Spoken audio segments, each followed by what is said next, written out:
Welcome back to the stream. I am, as always, the Wombat of DM, and it's been a little bit since we've played a proper D&D session here on our Tuesday night. Thanks for joining us. Thanks for being patient with our hiatus as we had things going on, but we are back, and appreciate your patience for our delay today. I had a boiler being installed that took way longer than it should, but that's not what we're here for.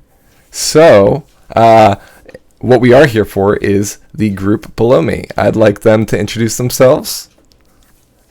Hi, hello. I'm the Banewall, and I play Belzian the Monk.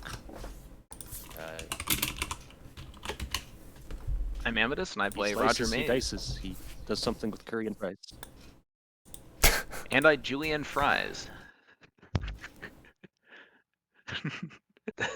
So, Belzian stepped all over you, Roger. Why don't you go ahead and say that one more time? I'm Amethyst, and I play Roger Mays, the Wood Elf Assassin. And I Julian Fries. I'm going to refer to you as Julian Fries from the rest of the... That is my session. new name. I play Ulrich, the human paladin. My name is Jaeger. I play Jorvik, the halfling ranger, and I just finished a delicious cookie. My name is Atomic, and I play Zippo, the kobold sorcerer, who is also a dragon rider because his dog's a dragon, and you can't tell me otherwise. And of course, as I said, I am the Wombat of DM, and we are here for session 37 of our Seregen campaign. We last left off with the party heading east. They camped out for the night at an abandoned elven outpost. Presumably elves that may have or may have not been involved in the battle further west of that. On their way east, they rested for the night and had a almost encounter with Vargals that were hunting for living creatures throughout the area. They are now actually named Vargals. I didn't name them in the session, but through inferment, I'm sure at this point the jig is up in that regard. The party continued east, finding evidence of a large creature knocking or tearing down trees. They found tracks. They were not deterred, though. They continue heading east instead of being distracted by many side quests that they could have taken, and eventually chanced upon a large creature's lair, presumably the creature that was making all of these trees collapse or fall or torn up and whatnot. They found a nest made out of torn tree trunks, which you can see on the map in the bottom right-hand corner. Roger scouted ahead to check it out and saw that there was an enclosure opening just south of where he's located. It was a large opening, not large by D&D standards, but large as in descriptively. If we were to go by D&D standards, I would say it would be a gargantuan-sized hole, so 20 feet wide, while the rest of the group kind of looked on in anticipation of Roger getting into some trouble. And yet, they turned, hearing a branch snap or something of the equation, and saw a head rising over the hill behind them. And then the head noticed them. It was dragon-like. And when the head noticed them, 4 other heads shot up from under the rise. And they are faced with a Hydra. And that's where we left off last time. Also, I put Brunhild in that bag that Jordan gave us, and he's hidden under a tree somewhere. Yes, in the bag of boarding that Jordan left you. Yes. Be right back.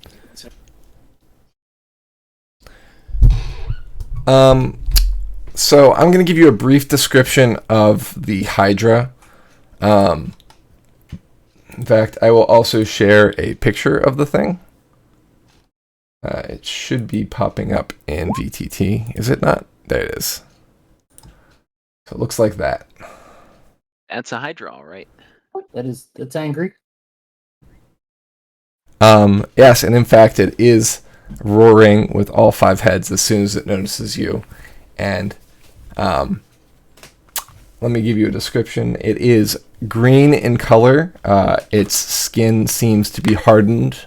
It could potentially blend into the green normally of the forest, and its armored skin kind of resembles bark in some ways. The mouths and heads are similar to the descriptions that you've heard of dragons. This is the closest thing you've ever seen that matches the description of the dragons of legend. So, this is something that Zippo is certainly excited about, as evidenced by his reaction last stream at the end of the stream. But the creature seems to be quite vicious. It has 4 legs, multiple tails at its rear, and it climbs over the ridge and advances toward the party. So before I advance it any further, I would like to have any reactions that you want to do prior to anything occurring. I shoot it. Yeah. I would like to say in Draconic, hey friend! We're sending mixed messages.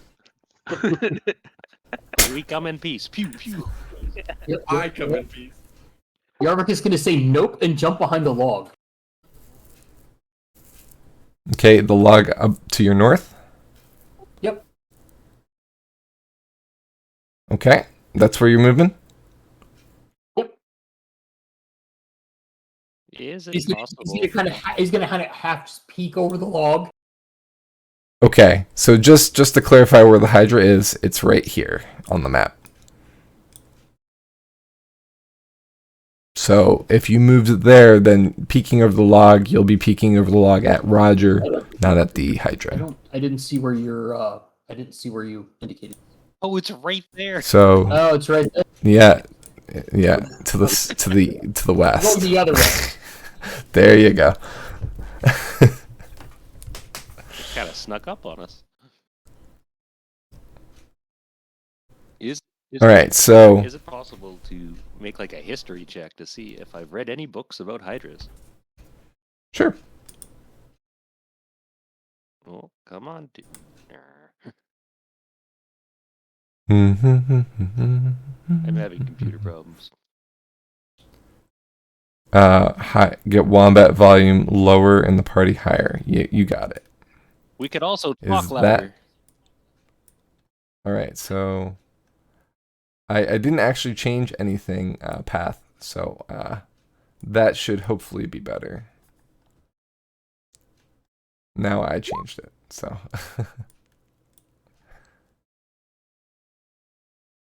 Oh yeah, okay, I see. Is that any better? Am I still too loud compared to the party?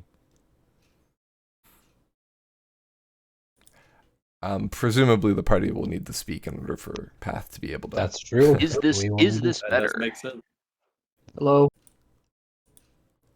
Hello. All right, a history check. 13. There are some historians who theorize that Hydra are in some way related to dragons. In fact, there even is a demigod named Tiamat that resembles a Hydra. Had 5 heads of various chromatic colors. Tiamat is not one of the 12. She's one of the gods of the many, so that's why she's called a demigod or a lesser god, which kind of gets into religion too much, so that's about all you know in that capacity. But Hydra seem to be in some way related to dragons, potentially. However, most of the legends talk of dragons, not really Hydra themselves. Is there anything you're trying to remember in particular in the books that you've read? Like, would it be wise to fight or flee?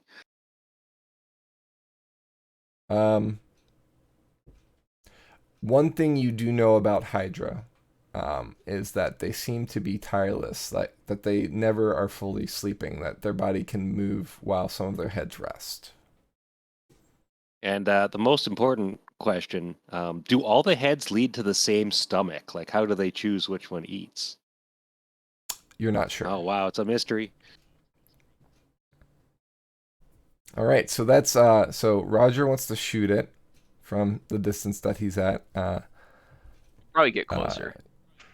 Yarvik hid behind a stump. Are you going to be doing a stealth check to try and not be noticeable behind the stump or the log? Sure. Okay. Huh. That didn't roll into roll 20. It's strange. It was a 26, but I need to figure out why it didn't roll in roll 20. Okay.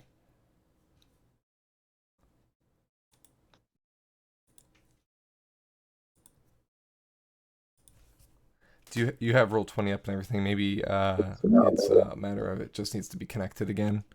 I think you've redone your computer since then, right? I have switched over from Chrome to Firefox, but I signed in and everything. I did that. It's a Chrome extension. I don't know if if it does Fire extension. I need Yeah, the I think extension. it's a- What is that extension called? It's called Beyond 20.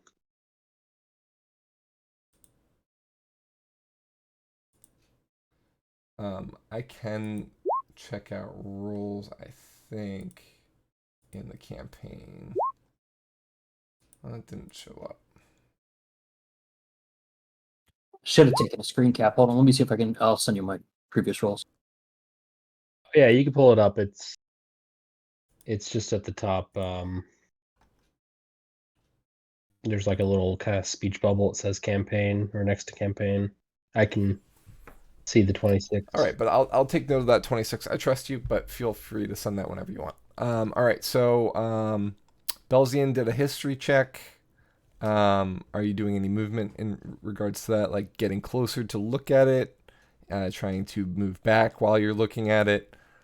I mean, getting closer is a better way to look at it than not. Okay. I'll jump like 5 feet in like the diagonal direction here. Fair enough. Ulrich. Ulrich is, I mean, got a shield and he's going to,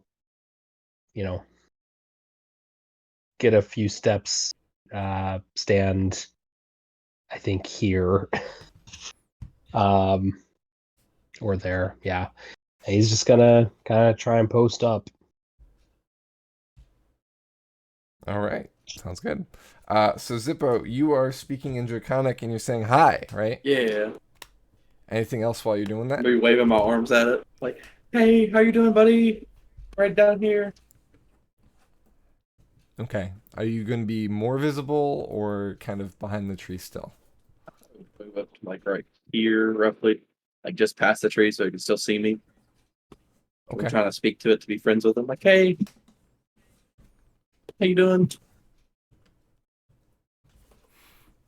All right.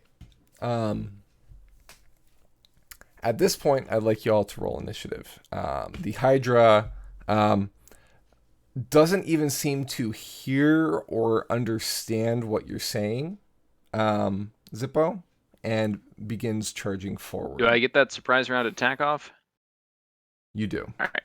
Well, it's not so it's aware of you. You're aware of it, but you're making you know what? Because your plan was to attack and you didn't do any other action, what I'm going to do is I'm going to give you advantage on initiative. Okay. Which means that you act before it more than likely, unless you have two incredibly horrible rolls. That works for me.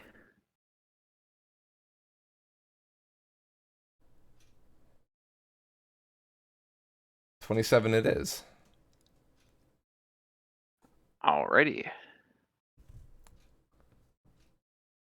I'm just gonna post. It doesn't look like it's linking up. We'll have to troubleshoot it later. I'm just gonna post these into our That's character fine. chat. Yeah, just let me know what it is. We can figure it out another time. 24.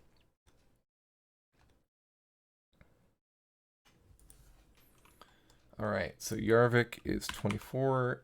Roger is 27. Ulrich is... Did you roll yet, Ulrich?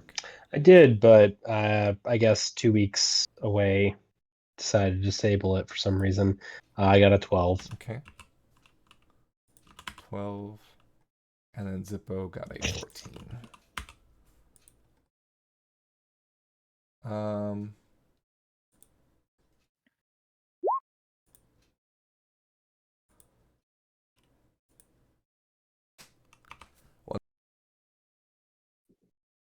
Zoom type. All right, we back. Yeah, sometimes we have to refresh in order for it to work out. All right.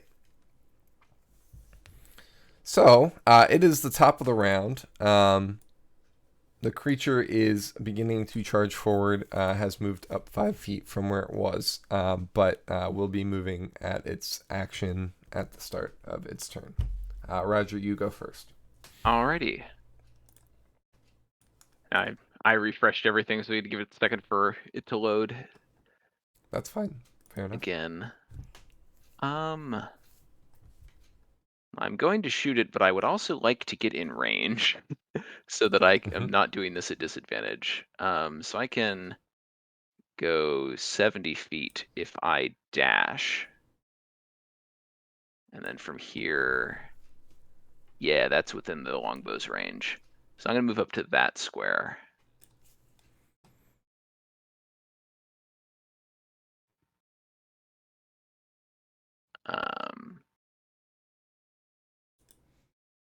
And take a shot at it. Okay. So per my class ability Assassinate, it has not taken a turn in combat yet, so I have advantage on attack rolls against it. Correct. Yep, you're good. And I'm within the range of my longbow, so I don't have disadvantage to cancel that out. So I get sneak attack. Very nice. Yeah, we're gonna probably take advantage of that advantage. No, we're not. Does a 10 hit? It does not. The heads are kind of writhing around as it's moving forward, and it's dip and weave as it's moving. It kind of just happens the time right where the dip and then the weave, dip and weave both of your arrow shots, or sorry, your arrow shot, I should say. Yep, just one. All right, well that's my turn. Yeah. Okay. Yarvik. I guess I will go ahead and try to get this guy.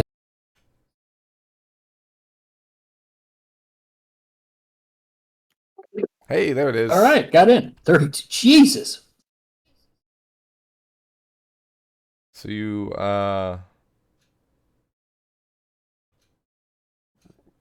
you've got so looking at the die, it's saying 1d20 plus equals plus 14, and you rolled an 18. Yeah, I don't know what I don't know. I just clicked the hit DC button in there. I don't know what's going on.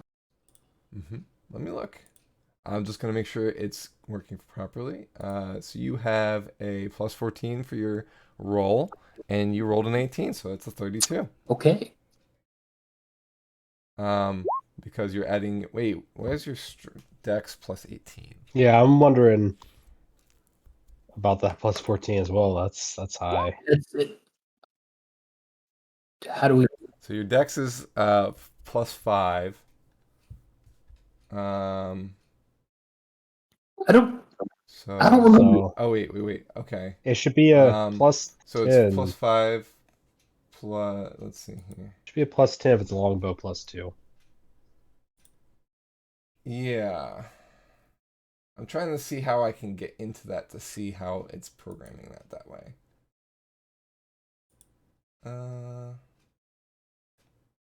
So it's plus 2. Oh. Did you just added that on your own the longbow?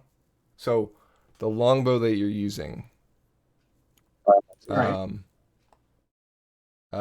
Did you add this longbow, or is this a longbow that you had prior, or is this the one? That's the one you gave me.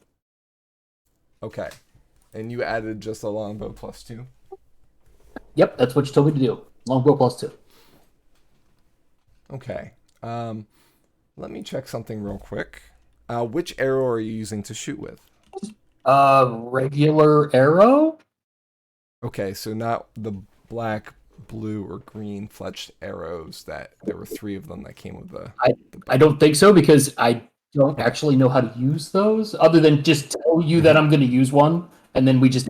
Yeah, that's what you would do. But if you're using a regular arrow for now, that's completely fine. We can figure that out as we go. Let me just D&D Beyond. I just got to go into my stuff. Make sure, because I haven't actually added that weapon to your thing yet. So I have to go into my homebrew creation because you haven't discovered how it works yet. So, all right.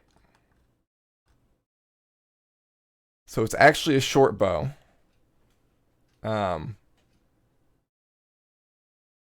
You'll have a +2 plus your, yeah. So you rolled an 18, so it should be your dex. Yeah, when I rolled plus your. Sorry, go ahead. It should be your dex plus your proficiency bonus, which is 3. So that's 8 plus 2 would be a 10. So you actually have, and I don't know why the longbow's doing it that way. Is it adding his proficiency twice, do you think, Ulrich? Honestly, I don't know. The easiest thing for now is just to say, he rolled an 18, and if it's a longbow +2, regardless, Yeah. he's got a +5, +2, +5 dex, +2 from the bow, and +3 from proficiency. So that's It should be a 10. yeah, it's a 10. So he rolled a 28. So if Jaeger, if for now you want to just roll straight with a d20 and then add 10 to it, that would be fine as well. Okay. All right. Now, all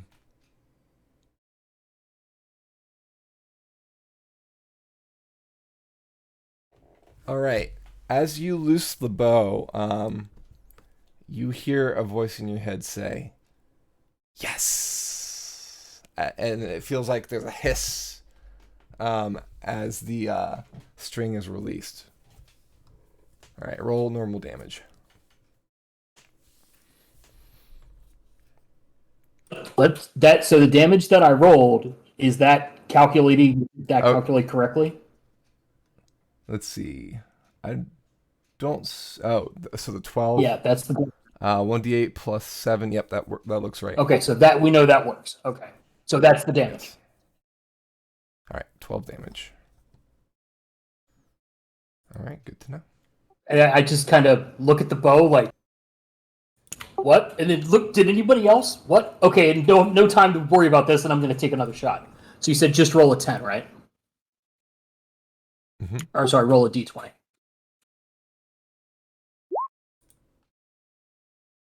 And then 10 to be, and you said plus 10, correct? Yep. So 13. 13 misses.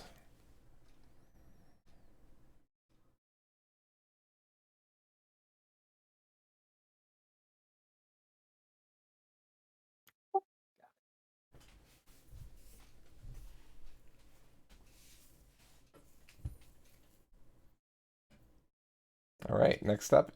As that's everything you're doing, no movements? Nope, I'm just going to hunker down right here and try to figure out why my bow just said yes. Belzian. Is this a stump here in front of Belzian?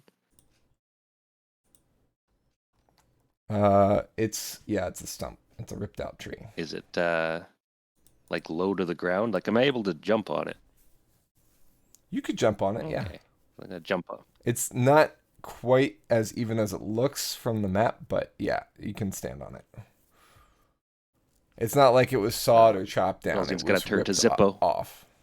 Yeah, it's not like a perfect cut. It's a tear. Right. Zippo, I'm not sure what you're saying, but I don't think this thing wants to be friends with us. And I'm gonna ready a dart attack if it comes within range, which is 60 feet. It's in range. Is it 60 feet away? Whoa. Pretty sure. 5 feet away. Not quite. Almost there, though. Not quite. I say it's pretty close, but I don't think. Our edges are 60 feet, but not our centers. Okay, so I'll ready it if it moves forward. Okay, that will happen. Yes, it probably will. But that's all for Belzian for now. All right. Zippo. Very sad that it's not speaking to me. Very, very sad. But If you would like to have a perception check free of charge, you can roll it. right.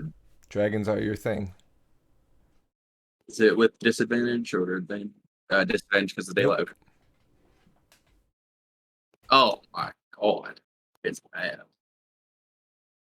Okay. It doesn't seem to react at all to what you're saying at all. Like, no words, even give it pause. Well, You might as well be speaking to it in seal. Oh. very sad. And not like I've been kissed by a rose. Then I'm going to Nobody gets that joke but me. I'm gonna cast a big boy spell. I watched Batman. I too am old enough to remember this reference. I needed to make a DC 16 intelligence save, please. A DC 16? And I don't know if it matters, but it's gonna be incapacitated. It has multiple heads, so I Okay. don't know if that's gonna make it better or not. Which kind of DC is it? Intelligence. Intelligence roll. Oh, wow. Nice.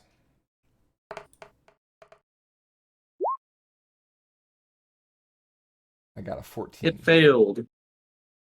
So Okay, it takes so- 31 psychic damage 31. and is incapacitated till the start of my next turn. Okay.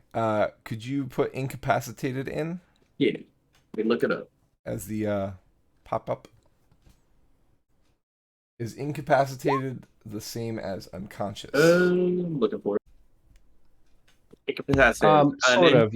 Incapacitated creature can't take actions or reactions. Correct. An unconscious creature is incapacitated.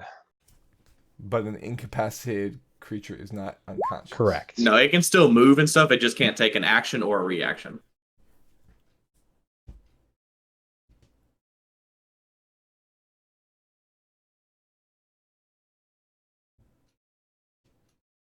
Okay. I don't actually think it can move. Say anything about it. That's why I just assume. Yeah.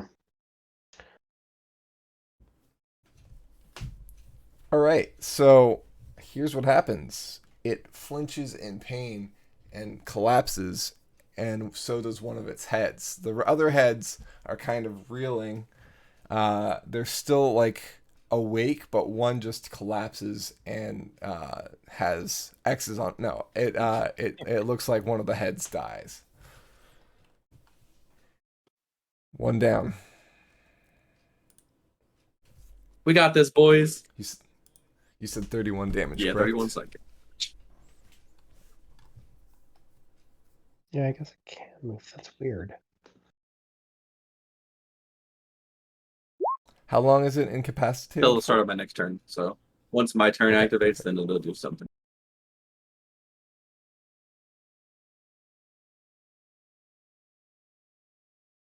All right. Strong opening move. Ulrich. Yep. Ulrich is going to use well, it's incapacitated now, so I guess I don't really need to use this feature. Oh. Let me do one more roll. Okay. Yep, we're still good. Okay.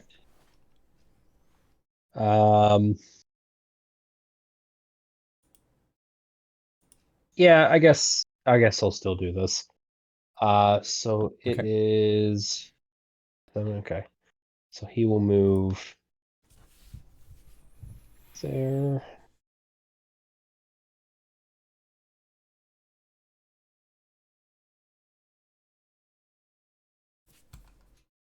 Oh, really? Okay, yeah, of course. I can't do math. So it's a little outside the range of what I was going to do. Instead, he's going to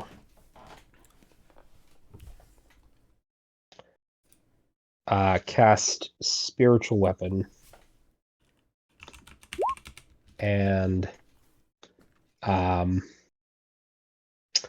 a 24 to hit the thing. 24 hits. Great. It'll do 6 force damage. Okay. And I believe that is that's a bonus It's action. an axe, correct? Yeah, it's just like a magical axe. Yep. Just making sure you took that same form again. Yep. And as the action, he will take a dodge. Well, that's it. I hate that. That is oops. That is not a great axe. Oh, well, it is a great axe, but you know what I mean. Yeah. That works. Ugh. Oh, that works. I just wish it would not resize. There we go. So it's next to Yep. it. Is that a correct spot right Yeah, there? that works. And Okay. yeah, he'll just take the dodge action this turn. Okay. Increasing your AC. I like it. No, just giving disadvantage on attacks on me. Oh, disadvantage. Yeah, fair. Okay. Right. The Hydra itself is currently incapacitated. So that being said, He can move. It can move, but it can't take actions or reactions. So I will not be able to attack or react to attacks. Yep.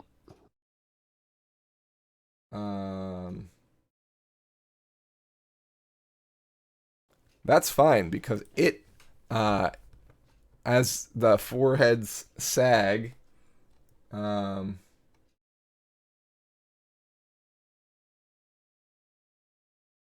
Is it blinded now that their foreheads are sagging? it's still able to see. It's just they're sagging because it's incapacitated, and the one head in the middle is dead. Yep. So it's kind of dragging along like a discarded limb. So it charges forward, moving 40 feet. 1, 2, 3, 4, 5, 6, 7, 8.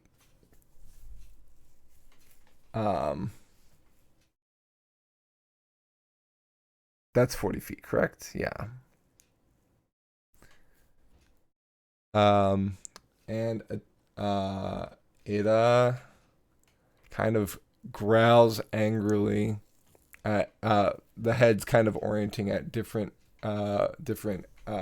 party members and roaring in frustration as it reels in an incapacitated state. All right. As it ends its turn, the head that was sagging on the ground splits into two. It ruptures from the head and splits down the middle, and then from the neck all the way up to the head, it just grows into the same sized neck and then head as the other four. It is now a 6-headed Hydra. Oh no! And it seems that some of its wounds are beginning to heal. Since Ulrich and Roger, you both did actual physical damage to it, and I guess Jaeger as well. You can make perception checks on this. Or no, you did Nope. not. So it was. I'm sorry, I'm misremembering. Jaeger, Yarvik and Ulrich, you can both make perception checks. Belzian, you have a reaction to do. Oh, I can huck my dart. Yes, your dart, because he approached within 60 feet. 14. Wait, it would be 14 does not would be hit, It unfortunately. would be at disadvantage anyway because it's too far away. Okay. It's what, 25 feet from you now? Yeah, the darts are 20, 60. Okay, all right. So close yet so far. So yeah, that failed, unfortunately.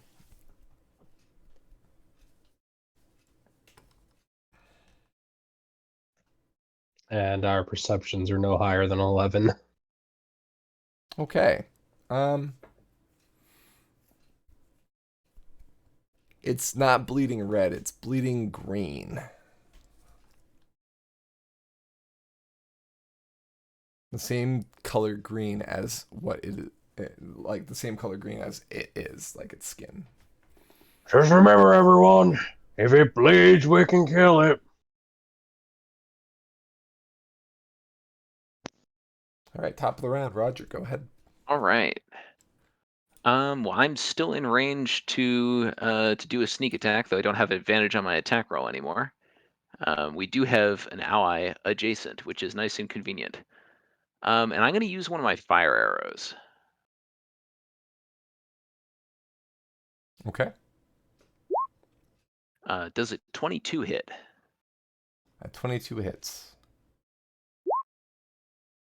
11 piercing damage, 11 sneak attack damage, and I'll roll that fire damage.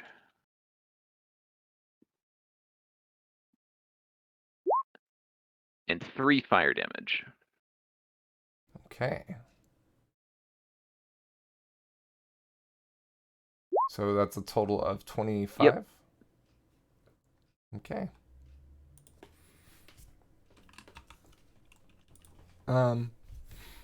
As you would expect, the fire damage doesn't seem to alarm it too much, but it roars in pain as you shoot into it. Alrighty. And then I'm going to move back behind this log over here. Because I can move that far, and I'm going to use my bonus action to hide. Okay. 20 for stealth, and that'll be my turn. Okay.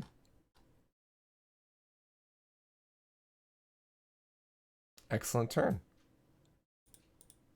Oops. Yarvik. All right, I'm going to take another shot. Still kind of, this bow's freaking me out a little bit, but I'm in it now, so I'm going to take another shot. So, 15 does not hit. oh, look at the bow. Did the bow do anything? Its size. Huh. All right, try again. So 24. 24 hits. Roll damage.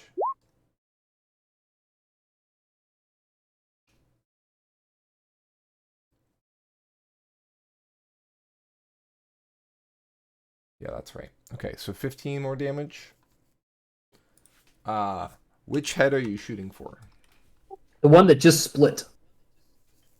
Okay, so you're shooting for one of the two heads in the split. The right hand side. Yes. Okay, the right hand one collapses and dies yet again. So there are now 5 living heads once more. You hear in your head a giggle. So I'm going to look at the bow, and this is just the rest of my turn. Okay. Is that you? Specifically addressing the bow in my hand. There is no response. I'm good. Belzian. Belzian's gonna saunter up here and start chopping.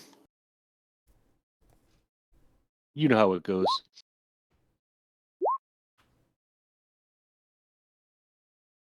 23 hits, 8 does not. Whoosh. It still appears to be incapacitated, right? At the moment. Okay, I'll use my bonus action to whack it one more time. 26 also hits, so that's another 7. Ah! Yeah, and that's all Belzian's doing right now. Okay. Zippo. Let's see here. This happens at the end of your turn or at the start of your next Start, turn, yeah. right? Okay, so the 5 heads rise to alertness once more. I'm going to move up 10 feet and cast haste on Ulrich. Okay. Well, thank you. He's got a +2 bonus to AC, speed is doubled, advantage on dexterity saving throws, and an additional action which can be used to attack with 1 weapon attack, dash, disengage, hide, or use an object interaction. I like it. And then I'm going to spend 2 sorcery points to quicken spell and Okay. cast the psychic lance on it again. All right.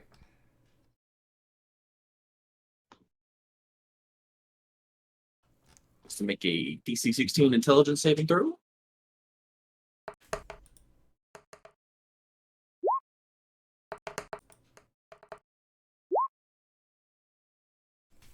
All right.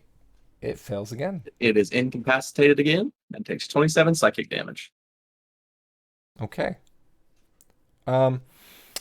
So, something that happens both when Belzian attacks as well as when Zippo attacks. Oh wait, no. So actually, this is important. That's bludgeoning. Okay, we're good. Never mind. We're good. Doop-a-doop-a-doo. All right, so you deal 27 damage. Which head are you focusing on with the psychic lance? I'm just going for whatever the next one still up is. Okay, that's 5 of them. So 1 through 5. We'll do number 4. Okay, number 4 is killed as well. So 27 damage. So now you have 2 of the 6 heads down. So there's 4 left. That is my turn. Okay.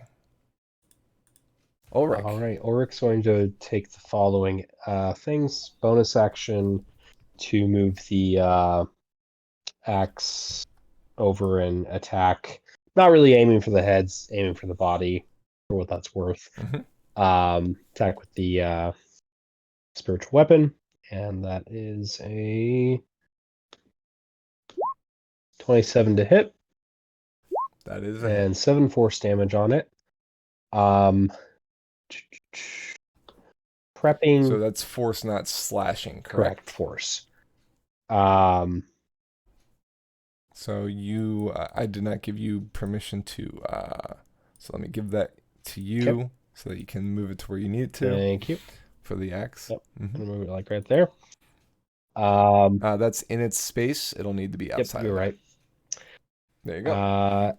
And Ulrich is going to, as his first unhasted action, just as a security measure, going to use one of his features, which is his oh my god, where'd you go? Divine Smite, Channel Divinity. That Channel Divinity is Conquering Presence, and going to force a Wisdom save DC 16 on the creature. Okay. A DC what? Which roll? Wisdom save DC 16. Wisdom save DC 16. Okay. And what is the effect? If it that you're trying fails, to- if it fails, it is frightened for the next minute. It can repeat the saving throw at the end of each of its turns. It's just frightened if it fails. Otherwise, nothing. Okay. I succeed. Okay, great. Cool. And then as the hasted action, going to take the one attack that I can take. 17 to hit. 17 hits. Okay. Burning stuff with burning spell slots for a divine smite. What spell slots we're burning? So we're gonna do how many? I guess I can only do second level or first level. Okay. So second level, so that's 3 additional D8 when I do this. So this is 10 bludgeoning non-magical, and then for the divine, it is going to be a total of 3d8 radiant damage for 8 additional radiant damage. So 10 plus 8 radiant. Yep, 10 or non-magical bludgeoning plus 8 radiant, plus the 7 force from previously. And just as an aside for anyone who is wondering about meta commentary, Ulrich would have pulled a shield on this because this is a big scary monster. He's not going to go headlong and try and wrestle with it. He's going to protect his ass. And he can't do that with the axe. So 25 altogether. Yep. And that's his turn. Okay. You bludgeon at one of the necks of the on the side closest to you and kill a third head. Lovely. Making 3 heads down, 3 heads up. The heads are half down. Pretty good. 3 Heads Down was one of my favorite bands of the early 2000s. Yeah, they're pretty great. Let's see what's going on with the Hydra. Well, it is enraged, and while it's incapacitated, it is blindly charging forward through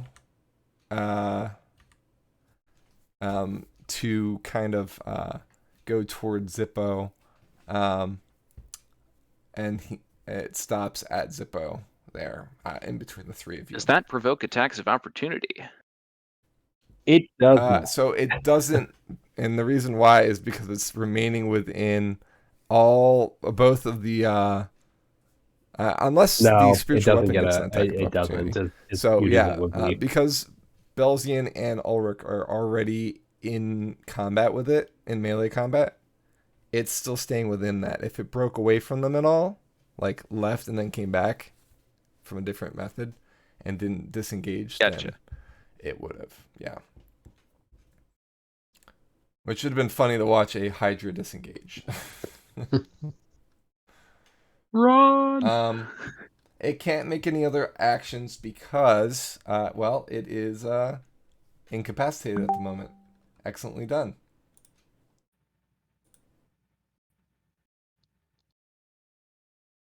However, as it ends its turn, the 3 heads rear up that were dead and split in half similarly to before.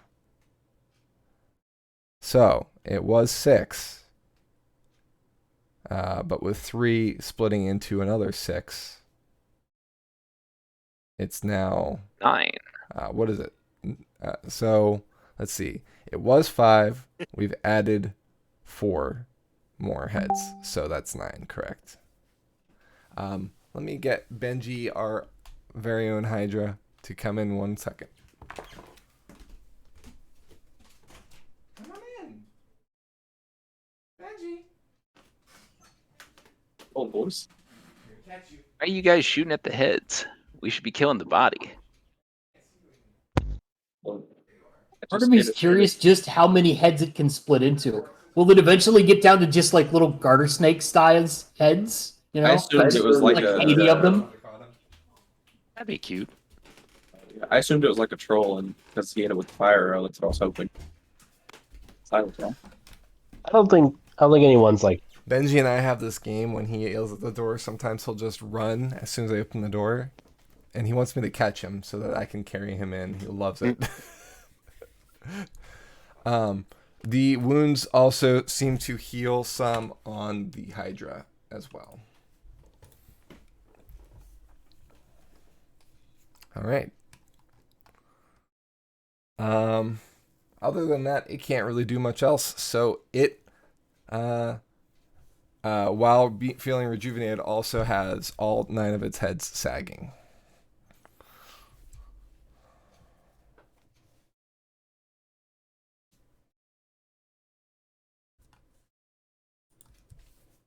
Go ahead, Roger. Alrighty.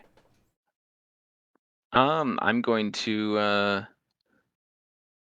step out of hiding here and shoot it. Okay. If I was stealth from it, do I have advantage? You have advantage because there's 3 people attacking it. It is flanked, for lack of a better term. But also, it does not see you at this point. All right. So. Does a 20 hit? 20 hits. 20 hits. All right. It takes 12 piercing damage and 21 sneak attack damage. For a total So I see of 33. So, the roll that came up. Oh, that's okay. I see what it did. So when you rolled the damage, it rolled again for you for the d20 roll. No, So that's the advantage roll, the second one. I see. Yeah. Okay. So the 12 piercing and then 21 sneak Yeah, attack. total of 33.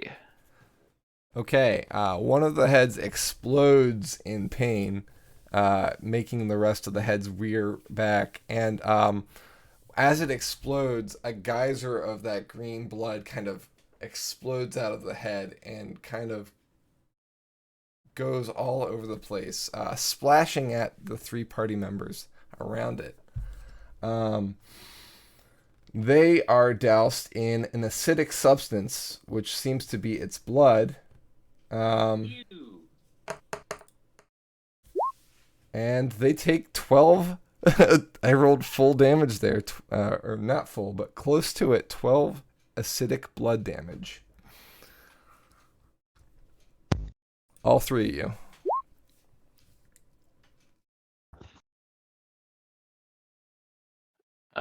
Sorry, guys. And then I'm going to finish my movement by going back behind the log here, and I'm going to hide again with my bonus action. 24 for stealth, and that's my turn. All right. Yarvik. Okay.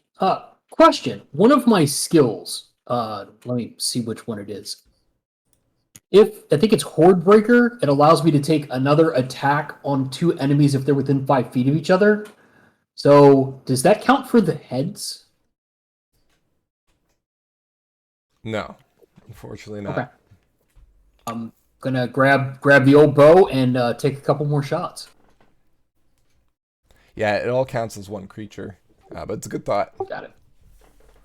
Yeah, this is the way to combat group mentality traits in some aspects, because it's all attached to 1 creature. But the problem to that is it's all attached to 1 creature. So when the creature dies, so does everything else, right? Right. Disregard the second roll. I misclicked. So it's the first roll. So 28. Okay. So 28. That is a hit.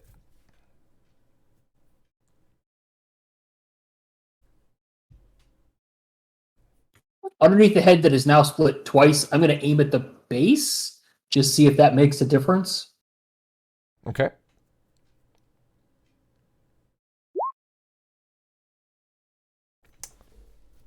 All right. And another shot. So you do 15 damage to it, and as you do 15 damage, the creature flinches in even more pain and thrashes its dead head around, thrashing more blood on your party members around it, dealing another 8 acid damage to Yarvik, So not Yarvik, Ulrich, sorry, Zippo, and Belzian. Sorry, how much damage again? 8. Thanks. So it was 12 and for then the first 8, one, yeah. 8 for the second. So 20 total so far. Cool. Your second attack was 24, you said? Yeah, 24. That's also a hit. I'm gonna yell at the guys. Get out of the way!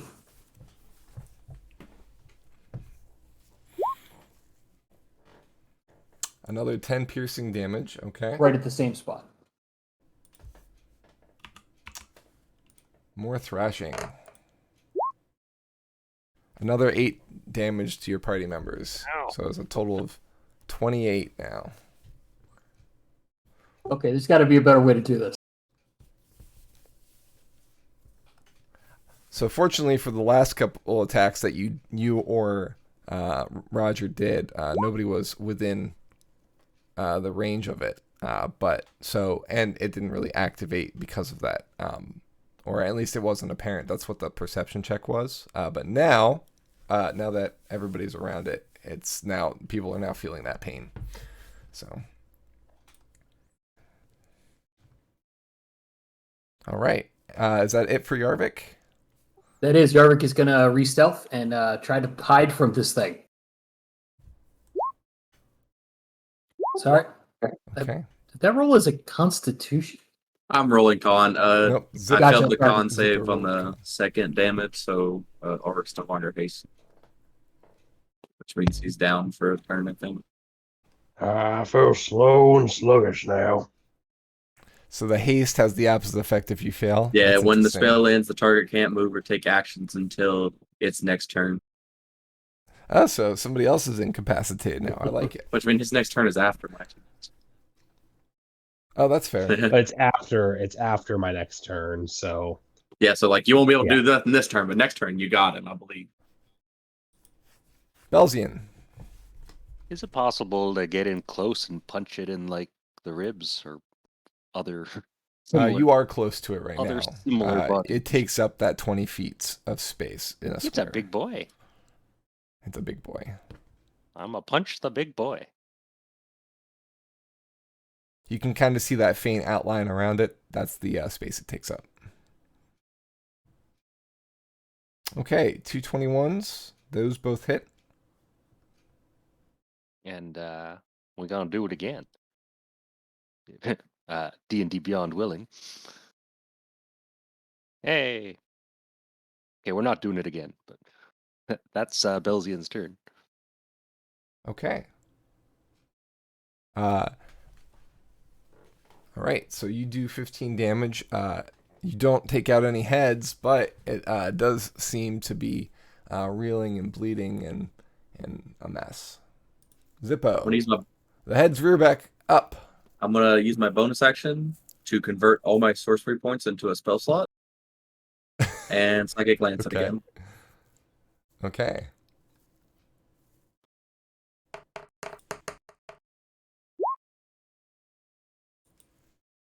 AC 16 intelligence save.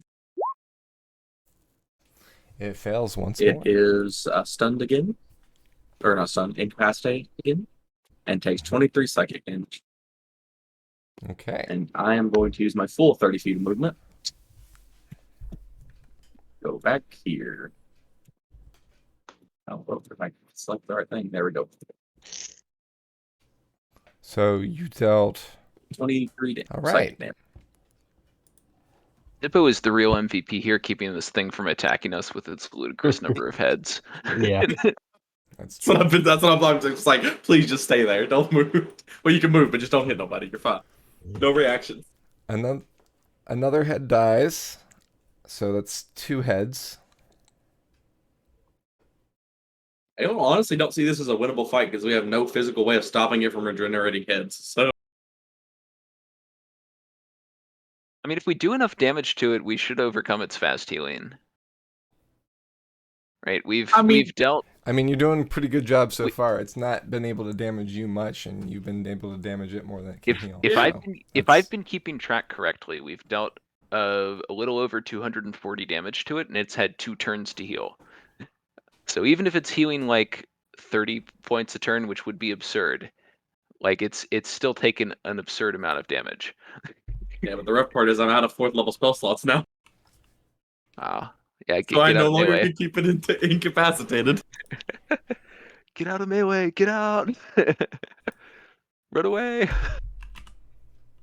Did it do any bleeding that we have Alright. to worry about? Not with the Psychic Lance, no. Okay, great. I mean, it thrashed in pain, but no blood eruption. Cool. Fortunately. It's another band name from the 90s, right? Okay, Ulrich, it's your turn.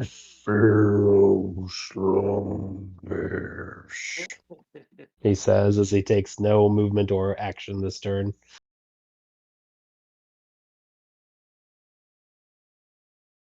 Okay. Does your spiritual It weapon goes on still to get to it. attack? Unfortunately not, because that is a bonus action. So one of the fun things about 5e, and it's very clear and simple language, is that when you can't take actions, that includes not being able to take bonus actions. Why they felt it necessary to separate action and reaction, but not just go ahead and clarify that bonus action is that way in every single line, I don't know. Maybe they'll change that in 1 D&D. Maybe I'm a salty old man that still loves 5th edition, but god damn it. They in 3.5 that could still attack. Yep. But it also wasn't using an action. Yeah, it's you know, it is just one of those things that Yeah. clear language. That's something I really hope they change a little bit. Needs to be very clear and keyworded every single step of the way. So it's the Hydra's turn. It obviously cannot attack, but it roars tremendously and coughs up some of the bile blood that has been harassing the party some for the last round. It looks sickened. It looks in not great health. Its bat-like ears like trying to shake it off what's dealing with it. It's flapping around. It's not doing well, but it is still alive, unfortunately for you. As it ends its turn, it doesn't take any movements. It's just thrashing about, roaring in pain and agony, screaming, calling out. Maybe the roars aren't like a dragon. They're not like anything you've ever heard. They're almost a haunting sound, almost like a screech, like something screeching, and it's almost unpleasant enough to the ears that it causes you to wince. You don't have any effects from this, but it's just an uneasy and awful feeling as this animal is writhing around helpless and bleeding in front of you. They didn't understand me, but Draconic and the Infernal, I'm going to be like, you should have just became my mount. You wouldn't have had to die like this. And as it does this, the two heads that are dead do come back to life and split into two more heads, making a total of 11 heads at this point. Yeah, math checks out. I should have done like tickers, like check boxes off to help me, but I'm doing a pretty good job so far. Which brings us back up to Roger. I don't know why I keep skipping. Oh, there it goes. It must be double clicking for some reason. Roger, go ahead. All right. I'm gonna do the same thing I did last turn. I'm gonna step out of my hiding spot. I'm gonna shoot it with advantage because it can't see me. That's a hit. Yep, 24 hits. So 12 piercing and 12 sneak attack for a total of 24 damage. Okay. Belzian and Ulrich are showered in blood just from the wound itself for a 12 damage. Its heads are coughing up this blood still, and it just sprays everywhere as it writhes in pain. And then I'm gonna finish my move by going back behind the log and stealthing for 15. And that's my turn. Okay. I Yarvik. guess we're just gonna keep shooting it. I guess not much point shooting at a head, so I'm gonna just aim at a part of the body.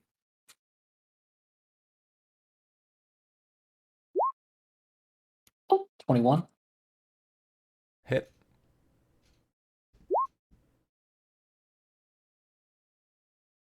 $13 damage. Okay, we can do the same thing. And fortunately, the roll for acid damage, as that piercing damage also affects your fellow companions, is 3, not anything higher than that. And critical. Crit, nice. So do we roll to confirm, or are we just good with that? No, Oh, you're good. no longer a thing. You have to say not in this edition.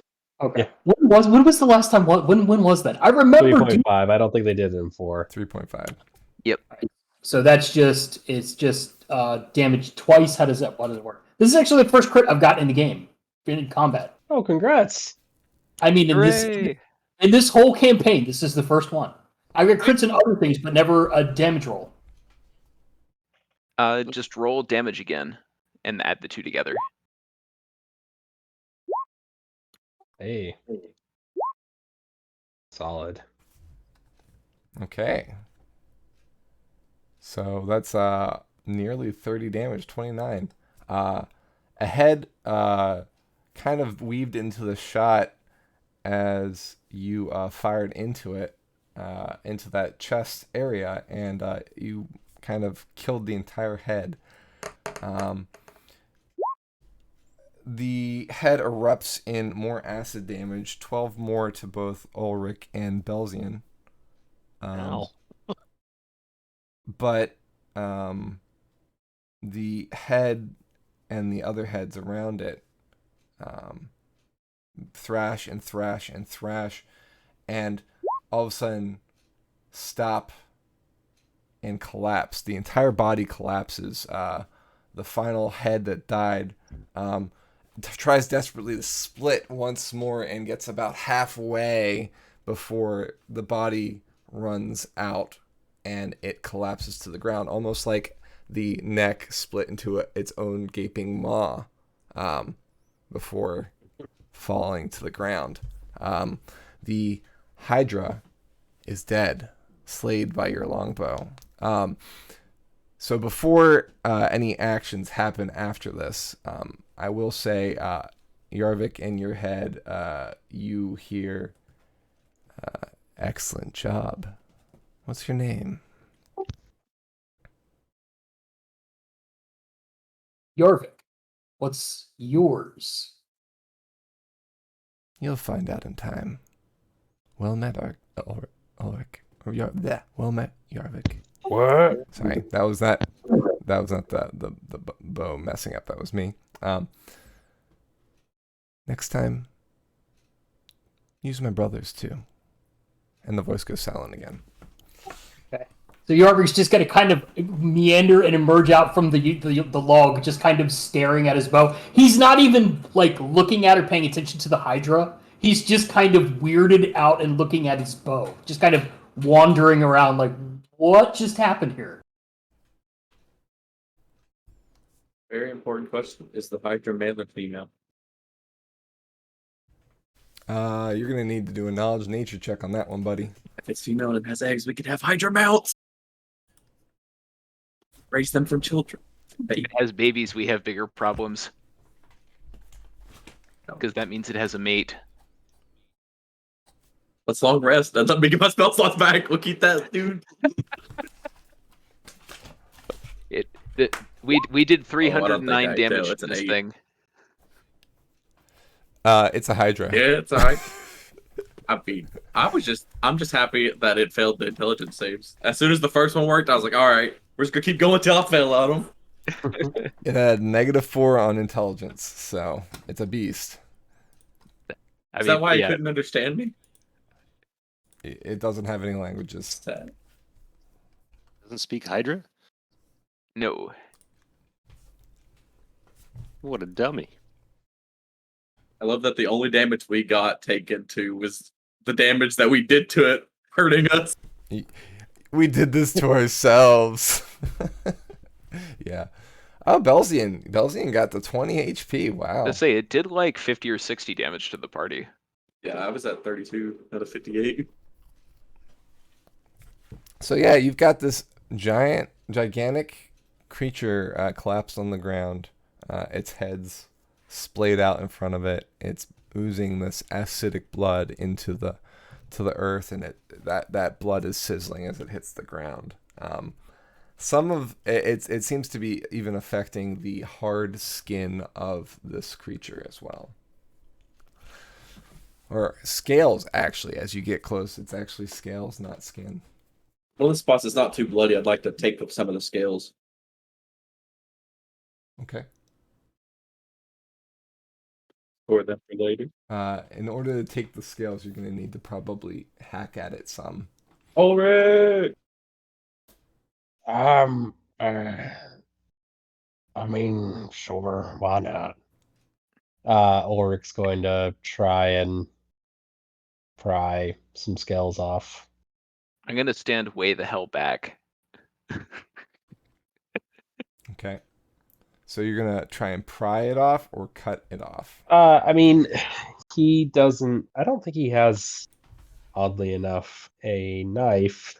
So I think he has to try and like pry them off, unless someone's got a knife or short sword. Wait, I've got a knife. I've got a yellow and polka dotted dagger. Stand by. So Orange and polka dotted. I put the bow away and I run over to the side. Okay, what do you want me to cut? I need to try this dagger on something. I've already had good luck with the bow today. Oh, all right. I'm stepping away then. Hey, Belgian, let's get over here. I want to touch you some. Hello. I'm gonna touch you for 20 hit points of health. Stranger Oh. danger. I feel He's no stranger. I feel slightly better. So what are we're removing as a memento, Jorvik would like a scale if I could prize one from the body. So let's see. Okay, so if you're going to be trying to carve out scales from the animal, I'd like you to make an attack, but I'd like you to make a survival check first because you're skinning the animal basically, right? Or descaling. Yeah, I'm just trying to take a scale. Like, is that what the skin is? The skin comprised. Yeah, it's like dragon scales basically, but I know you know. So like, think of it like fish scales. Got it. Like having one scale is gonna be tough. You'll need to like carve out a few. All right, let's try. So what am I doing? Survival. Survival first.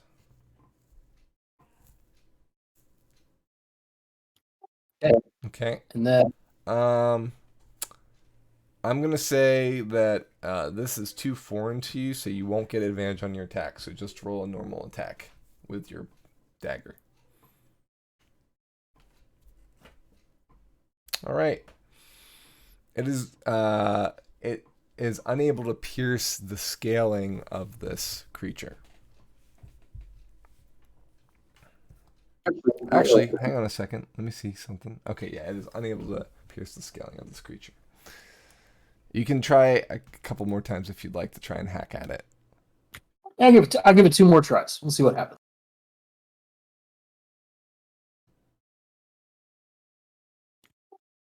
Okay. That one does pierce the scaling. Ah, okay. So how do I do? You do an attack for that to see how does that work? I don't. Yeah, so you're basically beating the AC of the scaling, which is 17, which is what it was beforehand. So yeah, you dealing damage is going to basically reveal how much of the space you carve out. I'm going to say 9 scales for 9 damage, if that works. It's good for me. But I'm not going to Zippo, are you still nearby as well as he's carving this? Yeah, I'd be like yeah, give me some Okay. scales. That's the scale. Yes, the creature is dead, but I still would consider it to have acidic blood running through it. It's bleeding out, but it's still kind of pressurized, and it does that damage. So how much? 7 damage to both Zippo and Ulrich as they're sprayed with this blood. No, Ulrich. I mean Jorvik. You mean? Yeah. Okay. It's been a month. Yep. I'm just getting back into the swing Yep. of No. things. Just making sure. I was like, Yeah. how did it trick shot its way over to me? It bounced off like 2 trees. Ting, ting. Yeah. It still finds life finds a way. God bless you. Yarvik is doing the Peter Benjamin just got ectos, just got slimed, like totally worth it.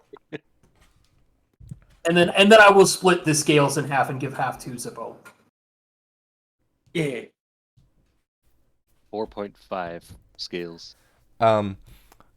Ulrich, you know from descaling this thing that the scales are going to need to be severely washed before you put them in anything. If this is acidic, it's going to eat through your pack.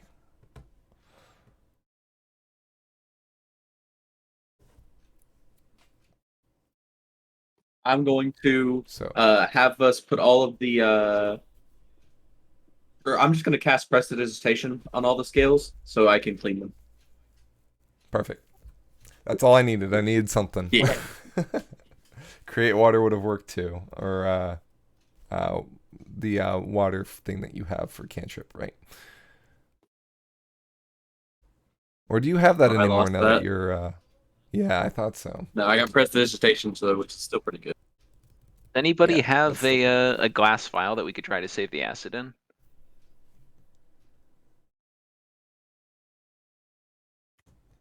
The stuff is very potent. It would seem to be handy to take with us.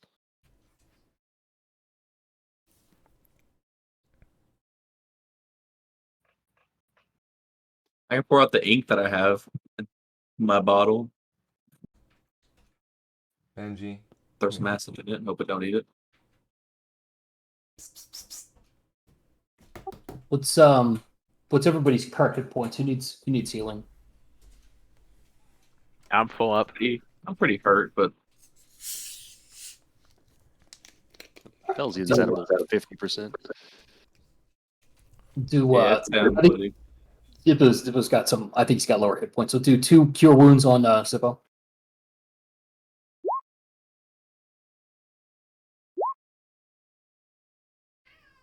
Some nice healing there on the first one for sure. So 15 and 6, that's 11. Or 21, excuse me. I went backwards in math. I'm pretty good on HP now. Thank you very much. All right. And while the party is kind of recovering from this encounter with the Hydra, let's take a 10-minute break. We'll refresh and be back and think about what the after effect of this is going to be and what our actions are going to be next. We'll be back in 10 minutes. Don't go away. We'll be right back. Welcome back from the break. Last we saw them, they were recovering from a Hydra battle. All right, guys. So now that the beast is slain and partially skinned in one small area, what is your plan?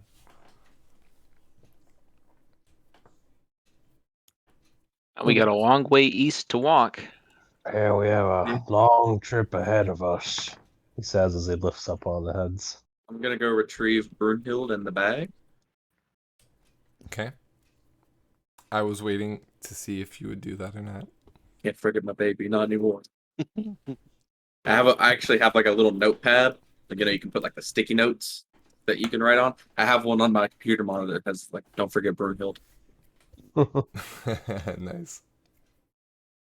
I wonder how many more Hydras we'll run into on our way east.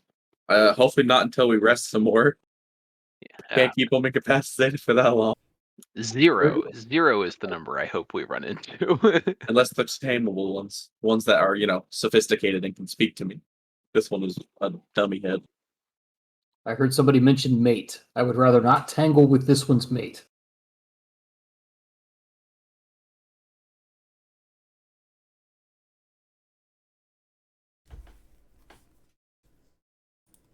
eventually, while the group is talking, or maybe even before that, I assume that Ulrich dispels the spiritual weapon, or it just dissipates over time. Yeah, it dissipates. I think it's a minute. But yeah, it's not long for this world.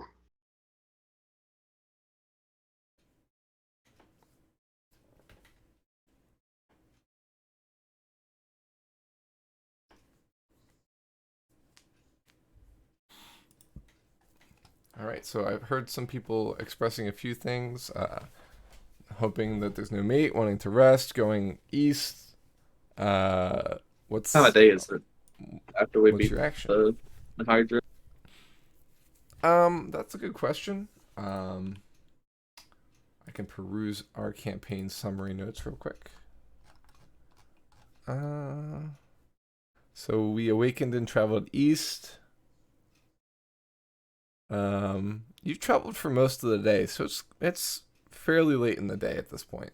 So we still got a little bit before we have to set camp.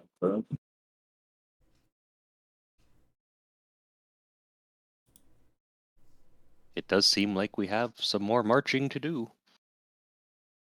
At the very least, we should get out of the clearings that the Hydra's made, because that'll make us sitting ducks for the Rest of the enemies we have. yeah. Yeah, I agree.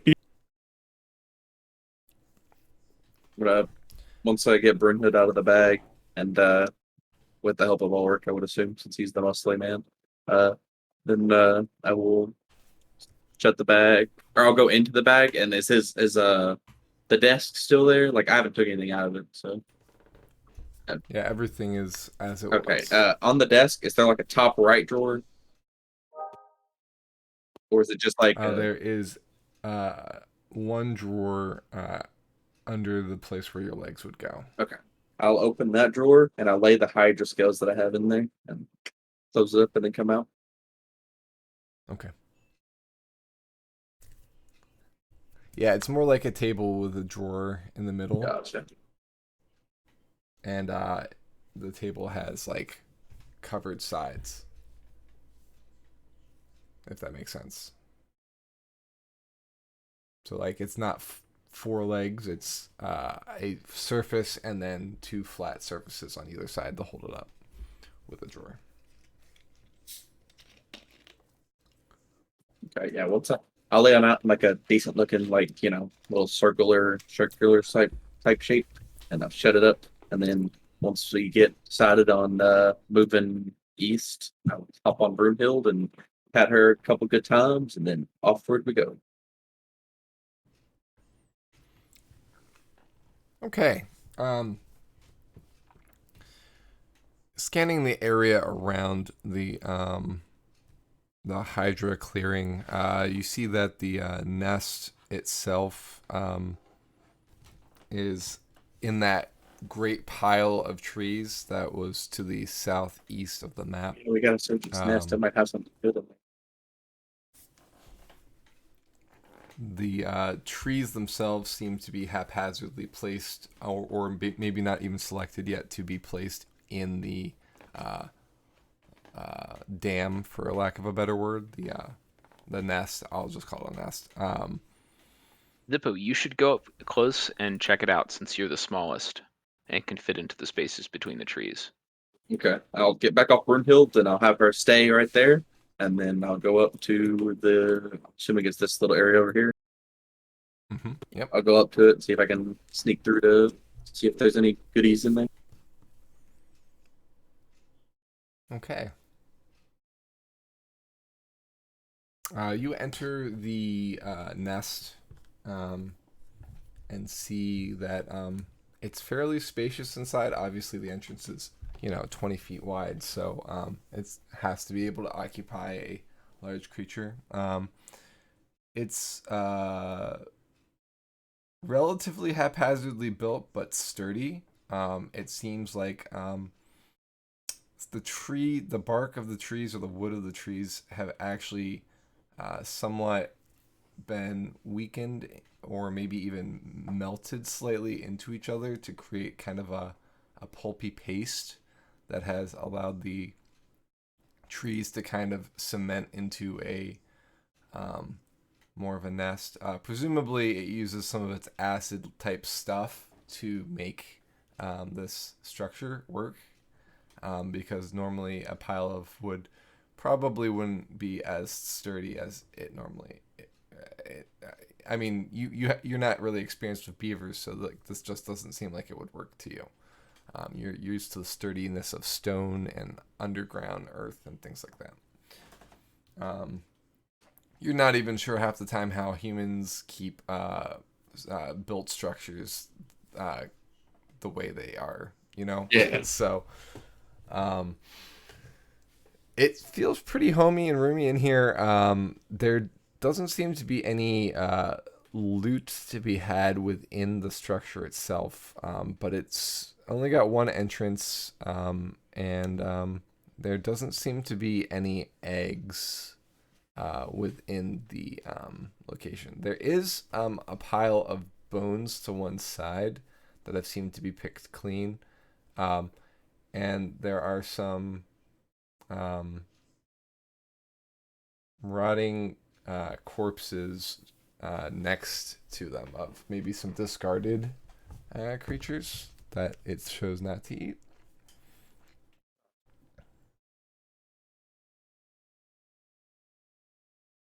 All right. Well, I'll swipe like through the bones to make sure there's nothing in there that I might find amusing or good. And then I'll just kind of head back out the nest. I'm like, I didn't see anything.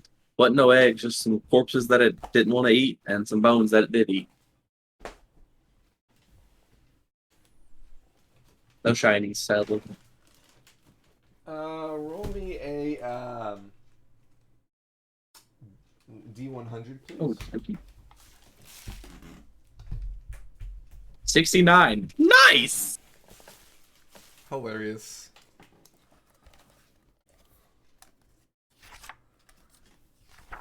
That's what we set our thermostat to when it came on. It is a nice temperature.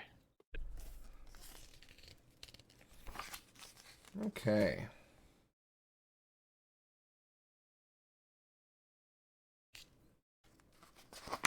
This guy was a nice challenge rating. 69. Roll 2d4, please. 2 4s. 8 damage. No. So grows 8 Yeah, heads. so some acid splashes out. No, I'm just kidding. You find 8 gems piled in the bones.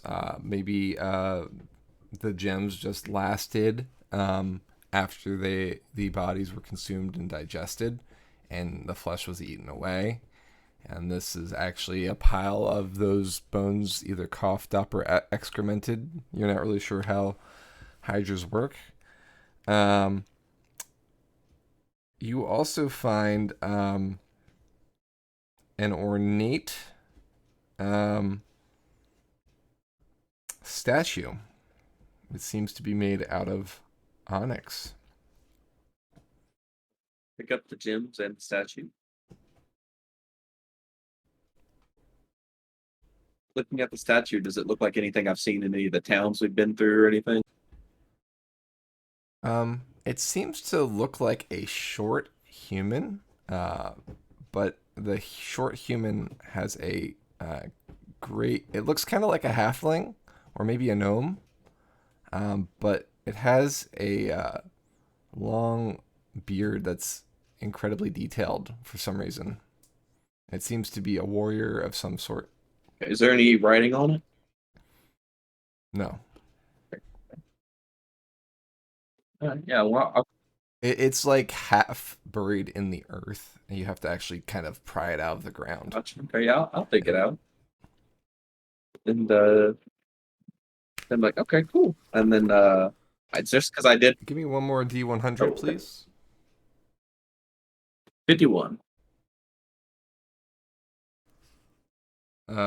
You also find a bottle that is covered in dirt. but it seems to have some sort of liquid inside of it. I'll wipe the dirt off of it. Okay. Then I'll look at the liquid. What color is the liquid?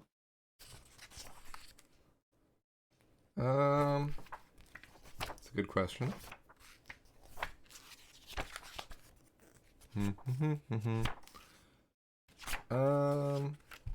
It's blue. Okay.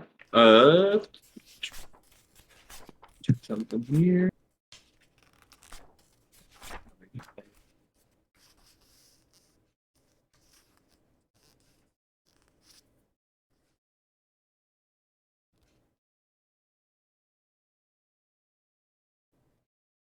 It's almost like a transparent blue. And it seems to have some sparkling slivers in it. They're cracked and seem to tinkle in the light. The flecks or bits that are in it, they seem to be cracked and worn. Gotcha. Okay. I don't want to drink it. I have no idea what it'll do. I don't want to waste something super good. But then again, I don't want to drink it and it'd be a hindrance in the fight. So I'm gonna go out to the party with the stuff I found. Okay. And I'm like, I found some things, 8 gems, a statue of what I assume to be a very warrior-esque halfling and or gnome, and a potion that I really want to drink, but I don't know what it's going to do to me. No, I'll write it down. I'll write a note to myself. Well, there's one way to find out what it does. Drink it, yeah, I know that's what I want to do, but what if it's a potion of instant death? They have those? I don't know. Would you make a potion of instant death blue? That's how you trick them. You go up to Seriously, if you your make it all- ally, you tell them it's a potion that helps them because it's blue, and they drink it and they're dead. Yeah, I mean, if you were going to make a potion of instant death, I wouldn't want it to be like gloppy and Disney. Yeah, I wouldn't want it to be obvious. I It would just want it ruins to be the whole obvious goal. and not be confused about what it is when I reach into my pack. Right? Labeling stuff is super important. I'd put a little skull and crossbones on there. Remember to properly label all of your poisonous liquids. Frowny face or a Mr. Yuck. Just a Mr. Yuck. This is basic chemistry class 101. I think I'll just. I don't, Should I drink it, boys? Yes or no? We can always get it identified later. True. So I'll take that as one vote for no. Plus, Well, what if rescue. it's like a short-term buff and you just waste it by drinking it now? Yeah, I think we should try and figure it out later. Okay. I'll open up my special pack or my bag of boarding. That's the word it is. And I'll go down and I'll open up the drawer again and I'll throw the 8 gems in there. And then I'll put the potion. Okay. Is there enough room for the potion to go in there? Is the potion ball too big? No. Okay. So I'll shut that and I'll set the potion and the statue next to each other on top of the desk. You can also put them in the chest that your items were stored in before when you retrieved them when Jordan had. Oh yeah, okay, yeah. The chest then I'll open the chest and put them in there. They're safer in there. Okay. I'll make sure to when I put the potion in there, I want to. Is there like a blanket or something in here? No, there's no bed. Let's see. Do I have something extra?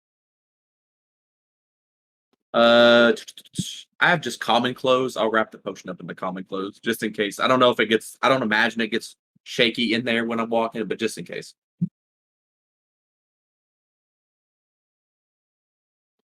And then I'll come back out and be like, all right, boys, well, are you all ready?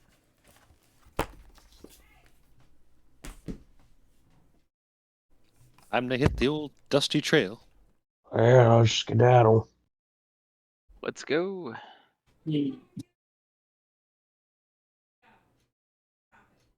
Okay. Judging from the sun, Yarvik, it seems like there's maybe an hour's left in the day before you might want to take a rest. Yep. So let's say let's get an hour east of here, try to get clear of this, and then we can make camp.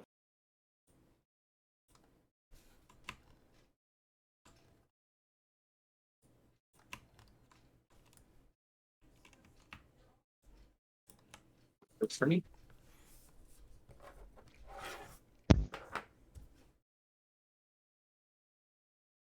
Let's be on the lookout for additional hydras. Yeah.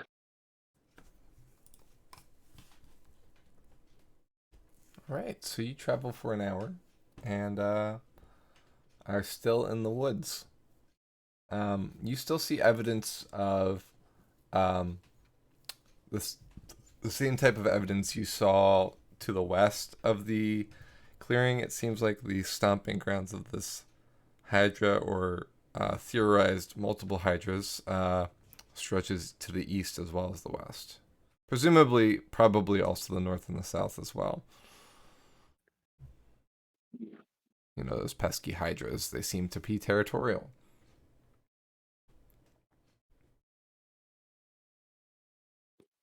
Is it Hydras, or Hydra is plural as well?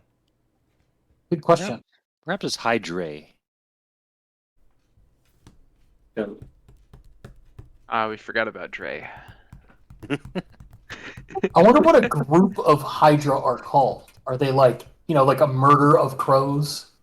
The What is that? the collective noun for Hydra. It's definitely not a hiccup of Hydras, but I like it. Yeah, like it'd be A slither Oh, of Hydras?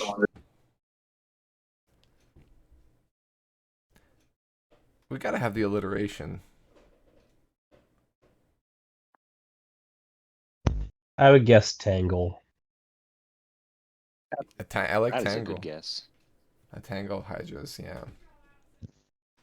That's a good episode title if we run into more of them. Yeah, I like that no matter how you split it. Ha- So. We're really just splitting hairs here.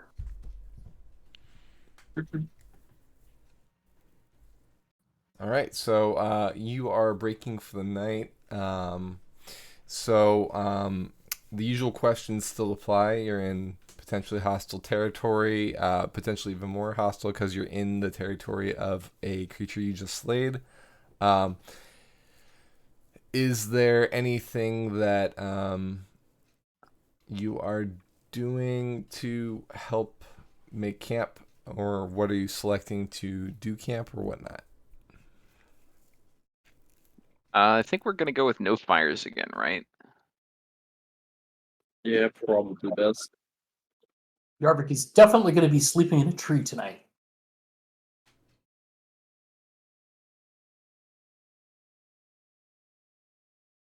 Yeah, other than scouting the perimeter to check for any obvious maladies, I don't think we're doing a fire. There's not much camp prep to be done. Is there anything you're doing, Yarvik, to secure yourself in the tree or to make yourself comfortable in the tree, like a hammock? Do you have one of those? I rely on Yarvik's long history of living in the woods. That was his normal habit, was sleeping in the trees. So he finds a comfortable spot where a couple of branches are coming into the tree, and he knows how to prop himself up, so he's okay to sleep up there. Fair. Using the good old backstory to explain things is exactly what I like in a character, so I'll take it.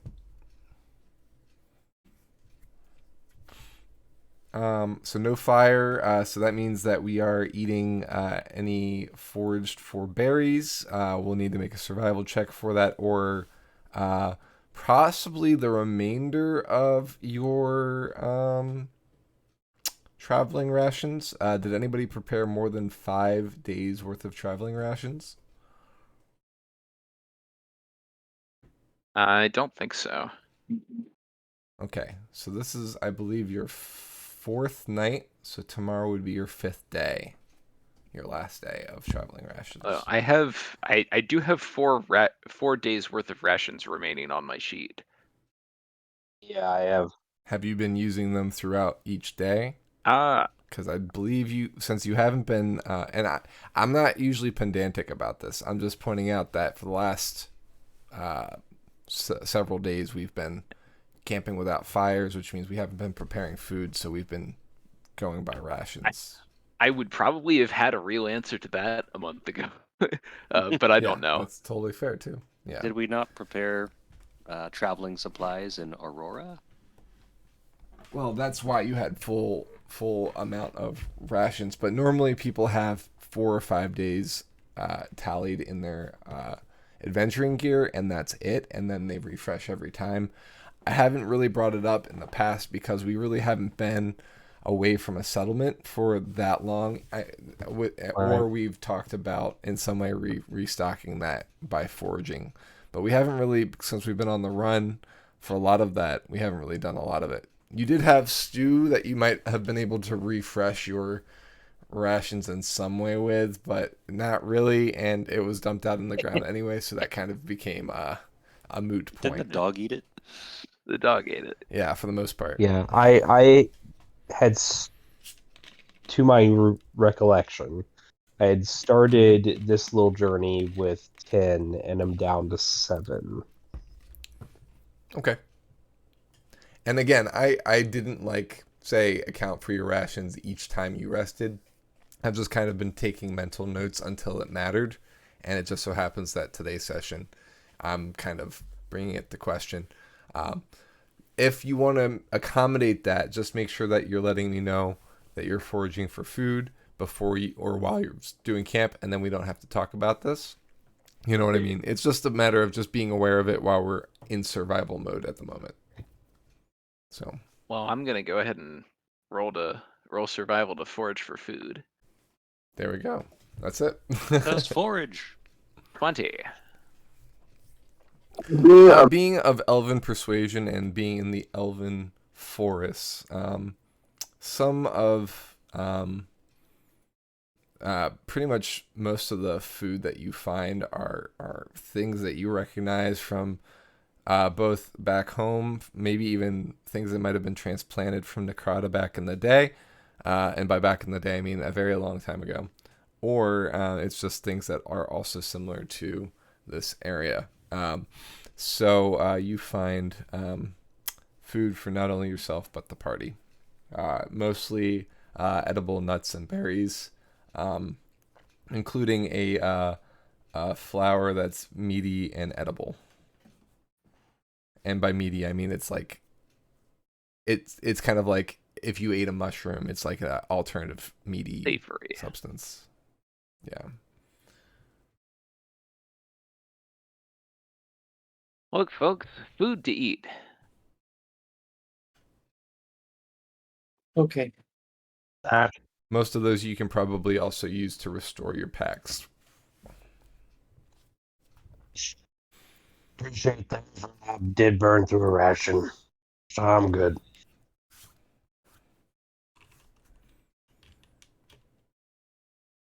Fantastic.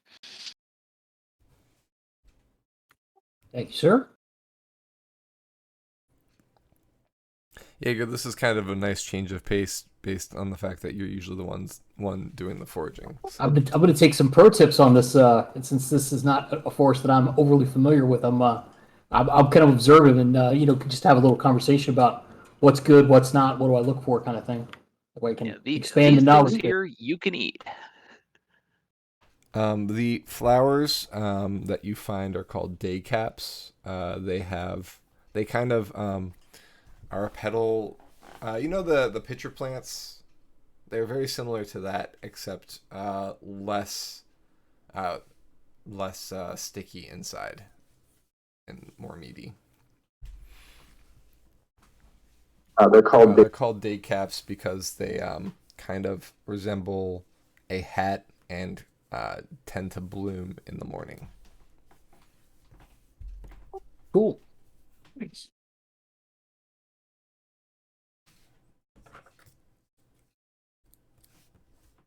Sorry, Jaeger, I think you were about to say something. No, I was just saying that's just interesting. It's good to know for the area.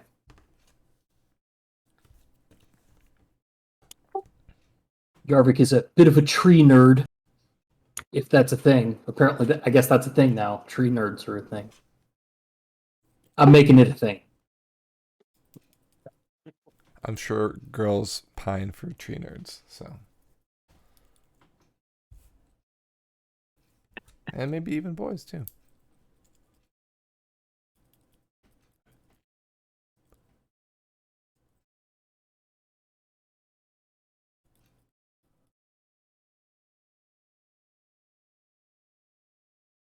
All right, so you camping for the night?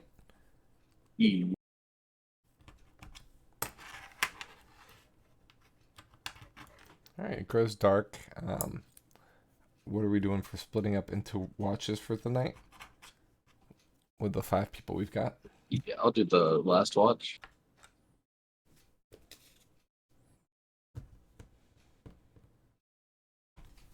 Elzian can do the first watch, or the second watch, or the third watch, whatever you all want. I don't have to regain any hit points, so I'm happy doing first and third watch and trancing for second. I'll take second.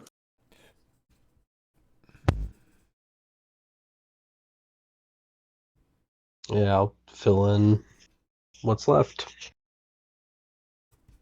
All right, so we have a need for somebody on, it looks like second, because Roger's taking first and third.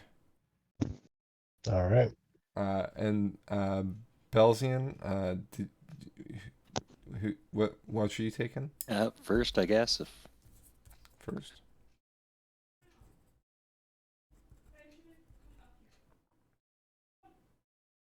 Or actually, I'm 3 hit points down if we've got some extra lay on hands available. Yeah, since we're going rest, I can do if you're 3 hit points down, I've got 5 left. So Yeah. yeah. Sorry, who else was on second with me? It would be Yarvik. Why, Belzian, why don't you and I switch? Because Yarvik and I are both unable to see. No dark vision. Okie dokie. Yeah, better to have someone who can see in the dark, at least for every step of the path.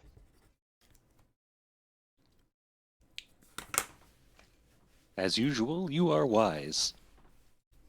Oh, shucks. Give me one moment. I'm hearing a kerfuffle outside of my door. Roll for initiative. Benji.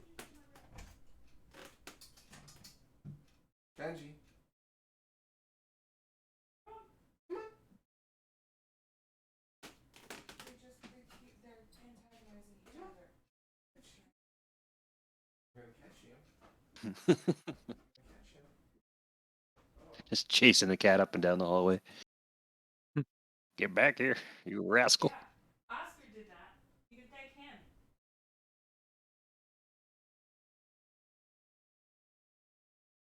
Fill up the whole damn house.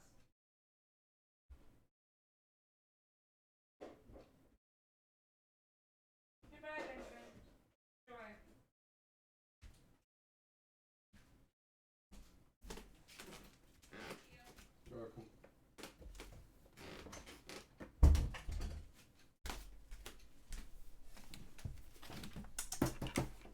All right, I'm back. Welcome back. Thank you. Benji was antagonizing his brother. Oh no. All right, so the night begins and the party goes to sleep except for first watch. Back to the old days of Roger and Ulrich being on watch together.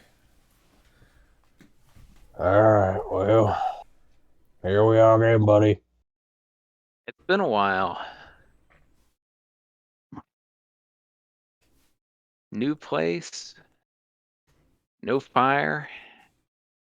Cold, terrible weather. Tall, unfamiliar trees. It's like I never left home. Yeah. Ooh. Ulrich Hey, is do me a presumably listening much better than Roger here. favor. Do me a favor. Yeah, I mean, I'm a little on edge, you know. The Warren folk, that's problem enough. But if I do get bitten, just you know, by a vampire, you'll kill me, right? Oh yeah, All right, cool. no problem. That's good. I've you know me. I've killed all kinds of people for all kinds of people. What's one more for a good friend? Right, there we go. Give me one last steak before I don't know. Before you bite it. Yeah. Before I bite someone.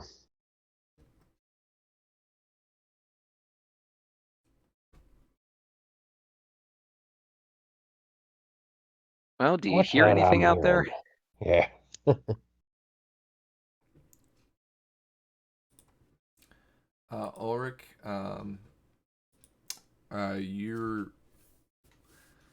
you start breathing a little faster as you hear a familiar sound, something that you heard last night. It's the flapping of wings and the screeching of an inhuman thing.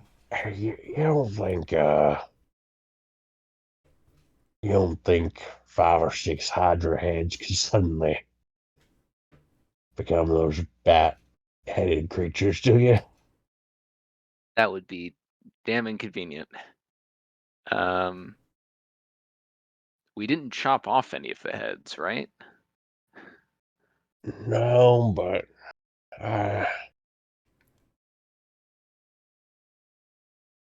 Also, 5 or 6 is not the number that I would be worried about. I would be worried about like 11. should we get up to 11 on that thing? Jeez, I stopped counting. Almost made it to 12 before Yarvik killed it. I mean, once I get past my visible fingers, it's all fantasy numbers. All right, are you telling me you can't count on your invisible fingers? Oh, of course I can. I just You you just add an noticed extra hand, it. and then you count on thumb number 3. Yeah. No, of course I can count. I'm rich. I'm well bred. I may sound like a hick, but that's because I'm from the region of Seregen that you know. It's okay. I'm from the north too. Yeah. Yeah. Damn Southerners making us out to be. Anyway, hey, we should probably be mindful of that. No, it's just kind of keep an out for it. Let next watch know. Yep.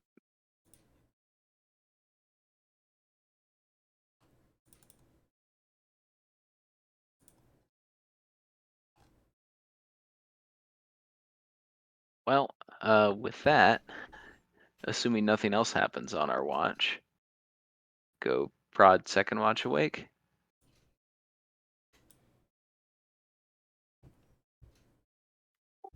Yawn. Hi, hello. Hey, There's Ulrich's hearing giant flapping head things again. Oh, Great. Maybe the Hydras will eat them.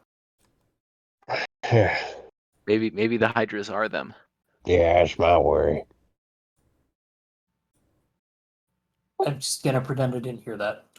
I'm going to leave you with those 11 terrible mental images and go trance. Have a nice watch. I wonder if they would still divide the same way. I wonder if the head that was like split in half and trying to make 2 more is just 1 gargoyle or 2. It's Does no, it- because it's always split. It is like itself the wings is just flapping. Yeah, does it have 2 wings or 4, and at what angles are they relative to the head? Hopefully, we don't Anyway, find out tonight. good night. Yeah. Good luck.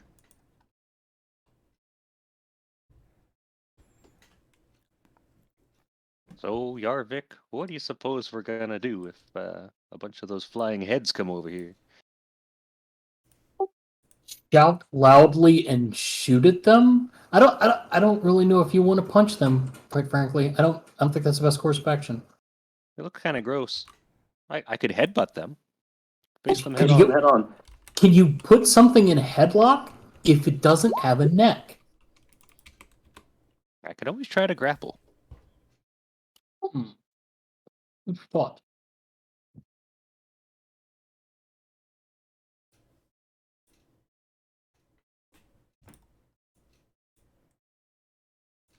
All right, so I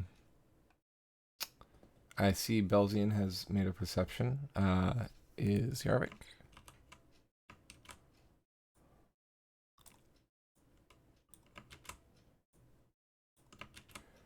Okay.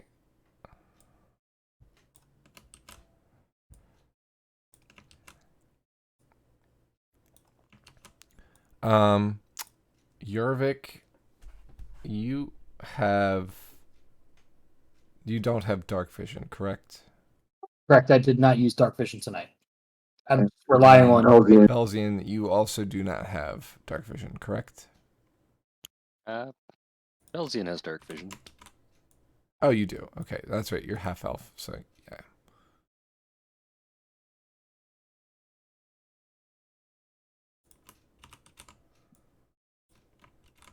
All right, so Jaeger, you kind of hear the rustling of the trees every so often, or maybe that's the flapping of wings. You're not actually that sure. You're not confident that you're hearing what they warned you about last time or not. So, just as a heads up there. Got it. In the meantime, Belzian, you definitely hear this as well. It definitely seems to be closer. It's coming from the west. Nope. Wait, it's the north now. They're everywhere.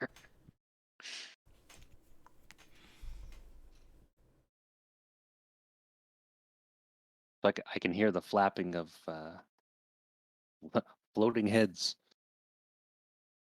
I mean, it's that same familiar sound. It's less the flapping that is apparent, and it's more that screeching sound that kind of haunts your memories, as you saw the ghostly, not decrepit, decomposing head of Gerard float by, searching out for prey, and then moving on. Yeah.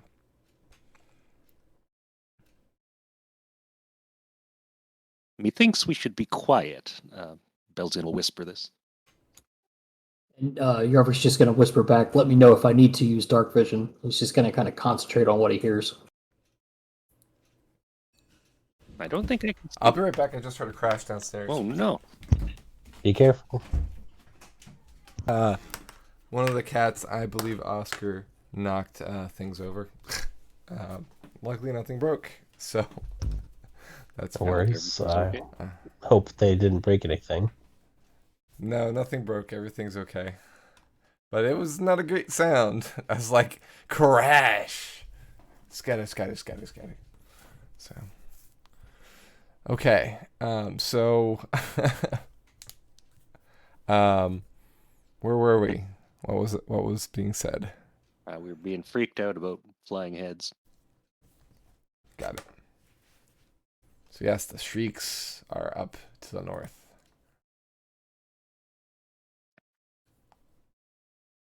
And unless we see anything else, we would indicate this to the third watch.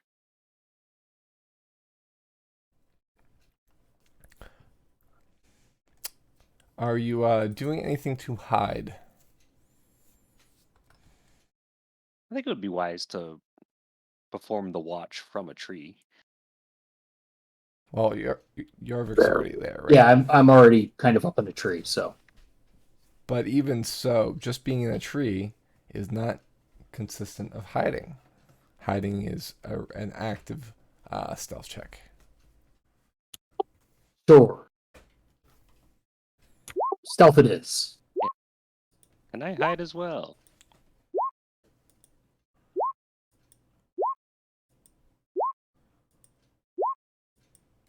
No, no, Ulrich. Oh, welcome back, Ulrich.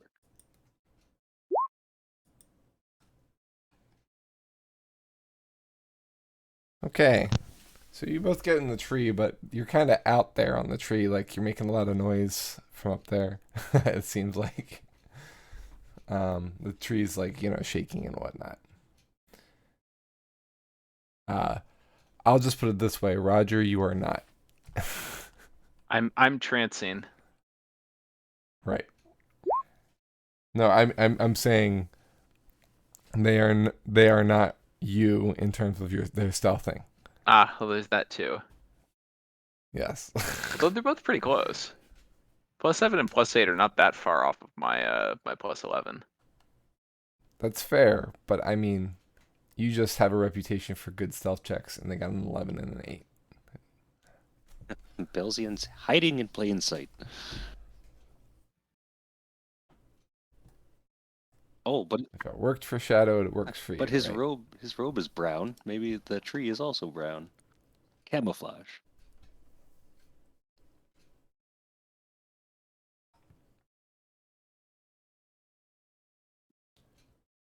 While you're watching the north, at first it seems like pale outlines, and then no, you can see a small swarm of Argyles. They seem to be sniffing the air, going around in circles, kind of following a pattern, kind of like, upset birds or a school of fish. They seem to be almost acting as a unit, not as an individual, which is very interesting. The same thing applied to the last group as well. I'm just pointing this out again. The Vargoyles that you see, and Jaeger, you're not seeing this. Belzian can see this. You just kind of hear the screeching become more pronounced and no longer sound like the wind or the leaves rustling. It's you can hear them being closer at this point. It seems the theories that Roger and Ulrich were discussing have come to pass. The heads of the Hydra that you slayed yesterday during the day are seeking you out once more. They seem to be dripping with that same acidic blood still. And you're not sure how that can still be happening based on the fact that it's long dead now and removed from its body where the main source of that blood would be, but still it drips and you can hear us every time it hits the ground.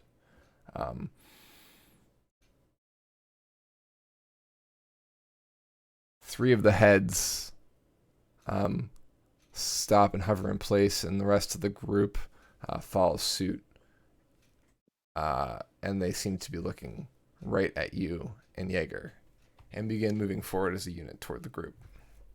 A screech rings out from those three as like a hunting cry, and that is something that you're not even going to need to wake up the party, because the rest of the party is wide awake from this screeching sound. it's only 60 feet away, and it's 3 of them. It's deafening, it's horrific, and it sounds like somebody's being murdered.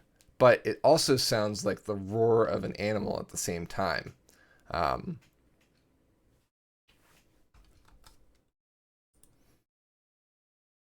right, so everybody wakes up. Well, this is discomforting. God damn it. I shoot 1. Yeah. Now we're going to be rolling initiative. Methinks we'll be having a little bit of a melee. I'm hoping to have a little bit of a ranged, actually. You are pretty good at that. I'm also good at melee.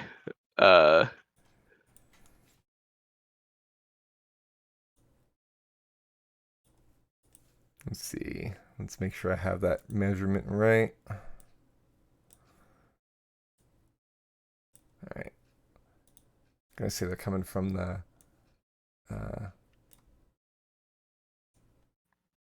northwest, so there's a little bit more of a distance. So they're about there. Now, I wonder what the range on their dark vision is.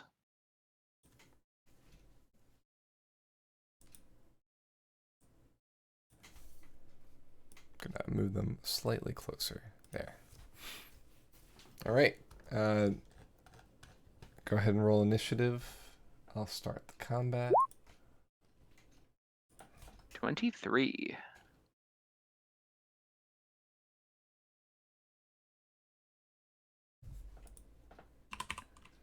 Belzine got a 7. Jaeger got an 8. Ulrich got a 17. And Zippo got a 13. Let's see what the Vargals get. A 9.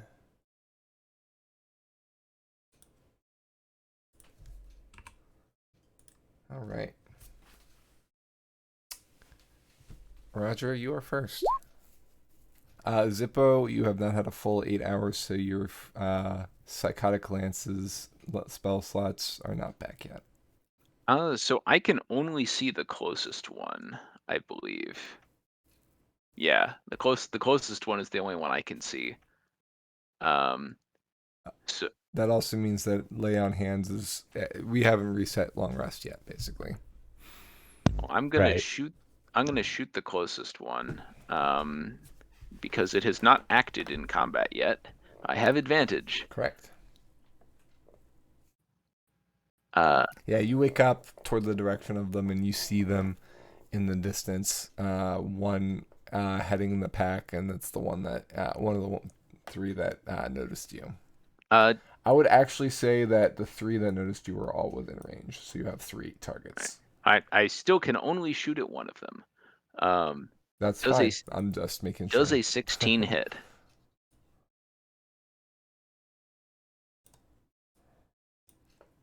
16, I believe hits, but let me double check that. Yes, it does. All right. Sneak attack time. I'm putting Bane and Yarvik next to each other since they're in a tree. So based on the setup of this map, the trees are those stumps. So you 2 are going to be both here. If that's fair. Makes sense. Yep, that's fine. I hit it for 11 piercing damage, and then 9 sneak attack on top of that for a total of 20. Okay.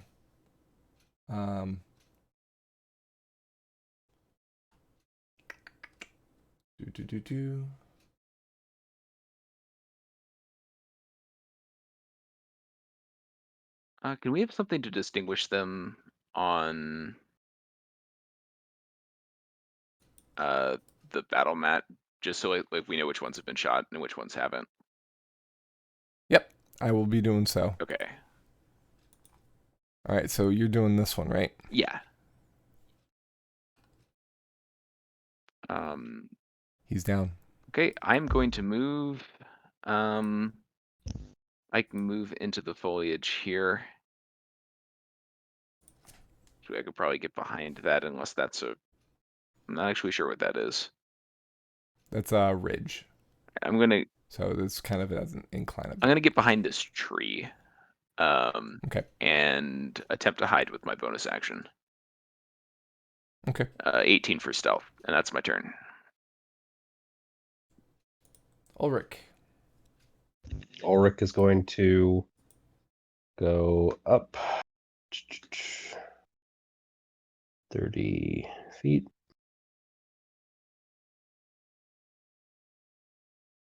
And that puts him still out of range. So he is going to. It's a slight ridge there as a heads up.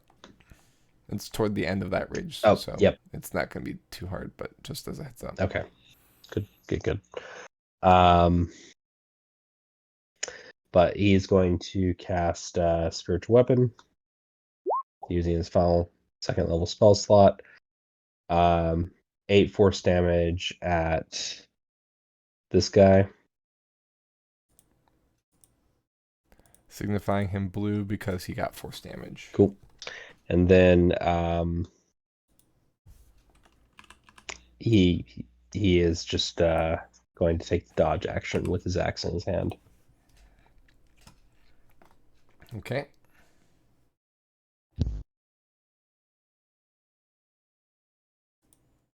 Zippo. Okay. I saw you measuring some stuff out earlier. Yeah. So what do I need to? Okay. And you said this is like a ridge area right here? Mhm. Okay. Gotcha. So drop down, not up. Gotcha. You're kind of up higher. Okay. So if I move it here, still wouldn't do what I want. That's not here. Nope. Touch nuggets. Oh, no, it would, because I'm measuring that. Okay, gotcha. That's what's happening. Okay. So I'm going to move 20 feet here, or 25 feet here, up to the edge of the ridge Mhm. here. How big of a drop down is it? 5 5 feet. feet. Okay. I'm going to use my bonus action to use my special sorcery thing that lets me move 10 feet for free. So that'll let me move. You're using that gust of wind thing? Yeah. So that'll let me move down here. And then I will move 5 feet. Or my last 5 feet, I'm moving here. And let me see if I lined this up correctly. I hope I did.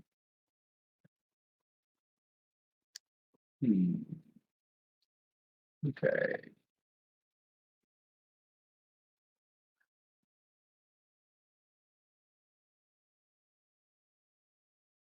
Okay. Hmm. Okay. If I shot a lightning bolt there, would that hit all 3 of those? Or would it hit 2 of them? Post lightning bolt in chat. Or in that chat, but in Roll20.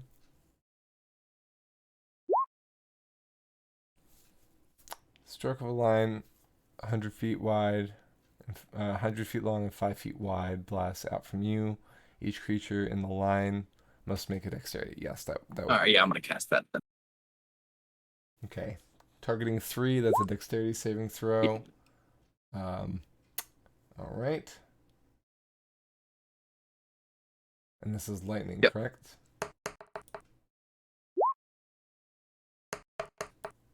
What do I need to beat? 16. Okay. 2 make it, 1 does not. Is it half damage if they beat Yep, it? half damage if they beat it. Okay.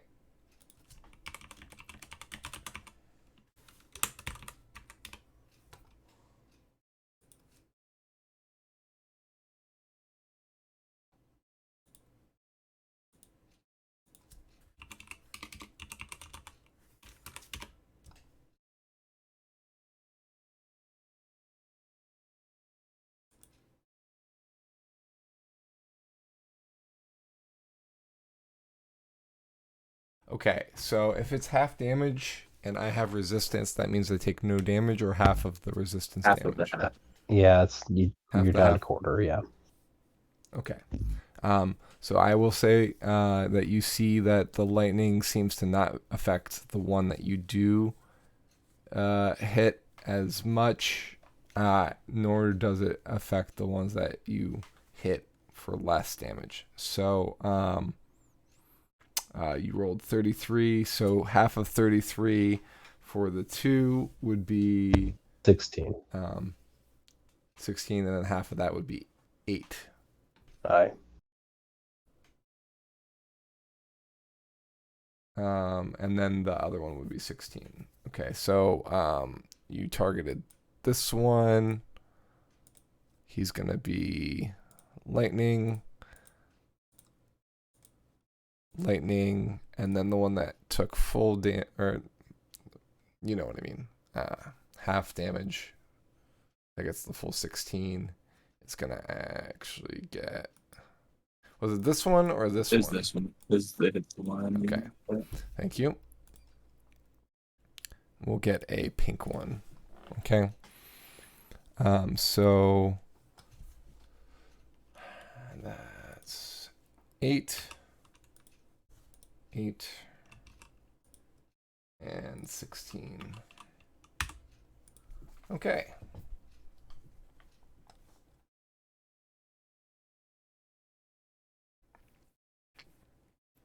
Is that everything for Zippo?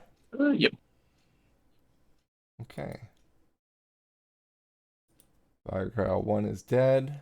Vargile 2 can fly 40 feet. Let's see here. I'm going to just move these guys as a swarm. 1,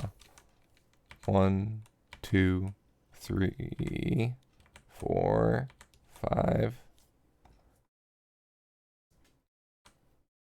6, and then I'll do 2 for the last ones. 2, 2, 2, 2, 2,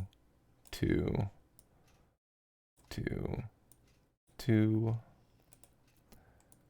2, 2, and 2. All right. Zippo and Ulrich, you are being attacked by a bite from both of the Vargals that are closest to you. Okay. What's your AC? It 14. is 16. Okay. I rolled a 23, so that's a hit. I do 6 piercing damage and 13 poison damage. Who's this on? That's for Ulrich. Okay.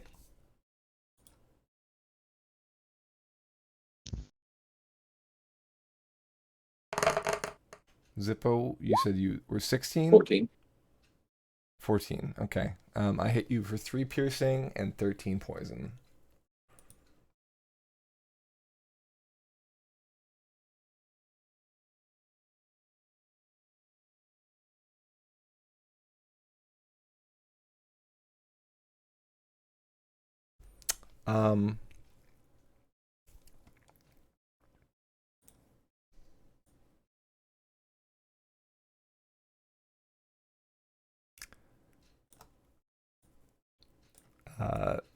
The rest of the Vargoyles course out in a stunning shriek.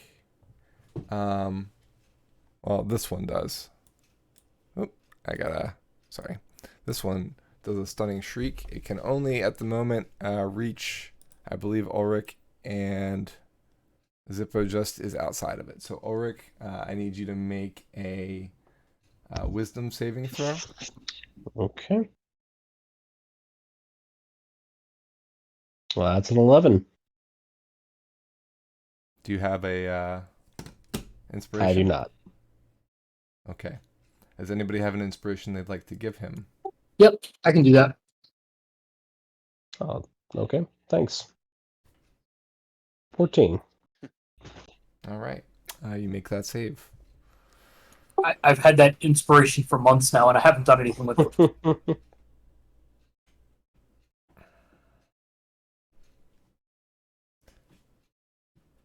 People haven't failed any much this like there hasn't been use for saves, so I figured I'd ask. Appreciate it. All right. So you threw off the save. So if you're successful, that means you are immune to the stunning shriek for all of gargoyles for 1 hour. So you have made it in that regard. Nice. The rest of the Vargoyles are hungrily licking their chops as they eye the rest of the party.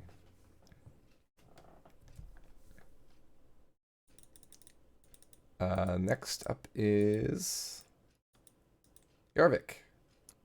All right, I'm going to use my bow, and I am going to, per the suggestion of my bow from last time, I'm going to use one of the black arrows that came with the bow. So I'm going to... There's just 3 arrows. There's a black, a blue, and a green. So there's 1 of each. Okay.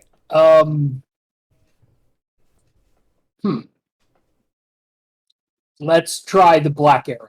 I'm going to knock and take aim at the first one, the one directly across me, closest to me to the west. Okay. 22. 22 hits. You're talking about this guy right here, right? Sorry, the box was in the way. Yes, that one.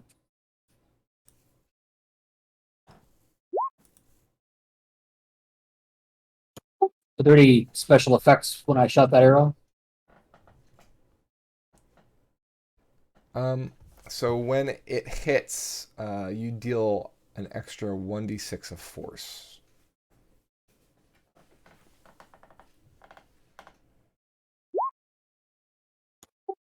Very nice roll. Okay, yeah.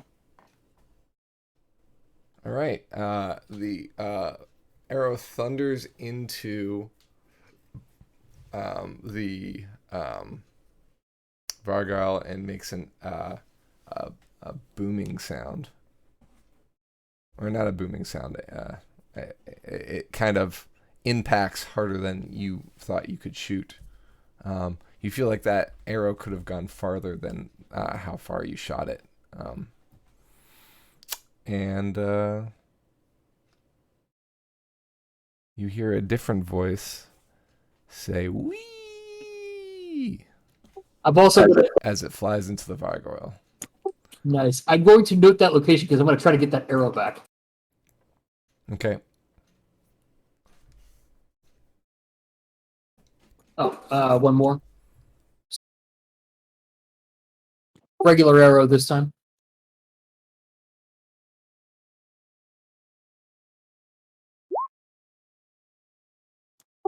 Oof, 12.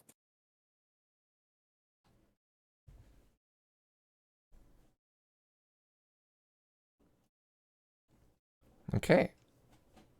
That same Vargoyle. Yes, same one. Was that a hit? 12 to hit. Okay. You said. Yeah, it was.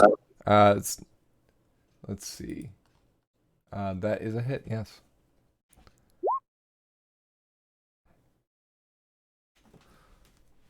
That Vargoyle explodes in a cloud of acidic blood. Cool. And then I'm going to try to stealth. Okay. As you stealth, so you haven't moved at all, so yeah, you can stealth. As you stealth, you go to hide and you realize that the black arrow is in your hand again. As you end the turn. I'm just I waved the arrow at Belzian. You seeing this? Well, where'd that come from?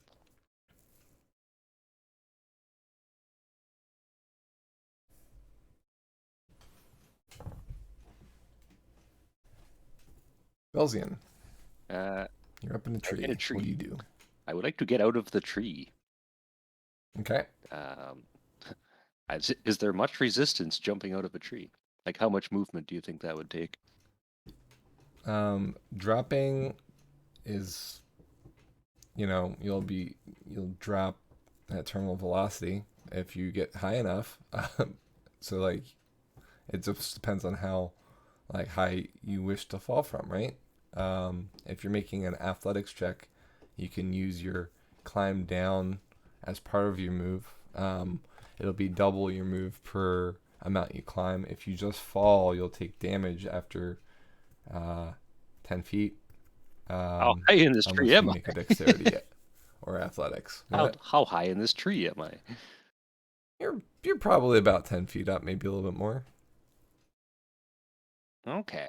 If you don't take an athletics check, you'll probably hurt yourself, or dexterity. Can I do an acrobatics check? That's the dexterity. Yep, exactly. 9. You land hard. Okay. Can I use my reaction to fall slowly as a monk? Sure. Which would reduce fall damage by 40. So would it be Perfect. more or less? So you just land softly. You'll have. I'll say that it was about the same as climbing down, except you didn't have to take your action, so you have 20 or 30 feet of movement left because you're a monk. Yay! I would like to advance 30 feet. Okay. Oh, I'm using the wrong tool. Be about here. Sounds good. Huzzah! And I think I got a bonus action still. Okay. I would like to take a patient defense. And like, you ever see the Matrix where like he makes that hand movement, like the come hither thing? Mm-hmm. It looks like that. And what does patient defense do? Hold on, I'm gonna bring it up here. Why do I have so many things? Eats. 1 second. Sure.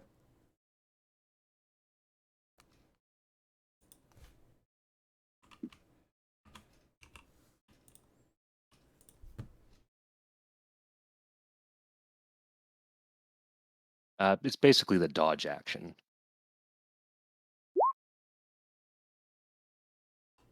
But it uses key. Okay. So you get a plus to your. Okay, I see. All right, cool. Is there a specific one that you're choosing out of that, or? Oh, sorry. yeah, I you see can- it posted all of them. The patient defense is the one I'm choosing. Okay, I see. For some reason, Yeah. it displayed all of the key things. I see it. Spend 1 key to take a dodge action. Got it. All right, cool. I believe that brings us back to Roger. Roger, you saw this arrow fly out of Yarvik, hit the Vargal like I don't know, like nothing you've ever seen, and then return into his hand. That's a fancy arrow. Have I seen something like that before? I mean, the only thing that's close to it is your fire arrows do damage when they hit. They do the normal damage plus the fire. It seems to do a similar thing, but with force. But returning is usually a feature that's for like hand weapons, like a dagger. You've never seen it in an arrow before. That's pretty fancy. There's also not a whole lot of Vargiles I can see here, so I'm gonna shoot the one I can see. Unless it's light, The one unless attacking. yeah, unless it's light enough that I can see further than that. But It's not. yeah, I'm gonna shoot at the one in front of Ulrich then, because that's literally the only one in my range of vision. Okay. No advantage unless it didn't see me stealth here, but we do. I guess that's something that I probably should have noted for Jaeger. Yeah, I don't know if I put it in. I cast Dark Vision. I don't know if it went into chat. When did you cast it? It was at the beginning here. I marked it on my sheet, but I don't. Oh no, I did actually. Never mind. I actually didn't cast it. Never mind. Okay. All right. So, we will allow that to happen. In fact, it might even be something that has to do with your arrow as to why it still hit, even though you couldn't really see that Vargile. But lo and behold, that's something you can't still hear. So yeah. Right. I'm aiming at the blue one. Does the 26 hit? 26 does hit. All right. It takes 7 piercing damage plus 9 on top of that, so a total of 16 damage.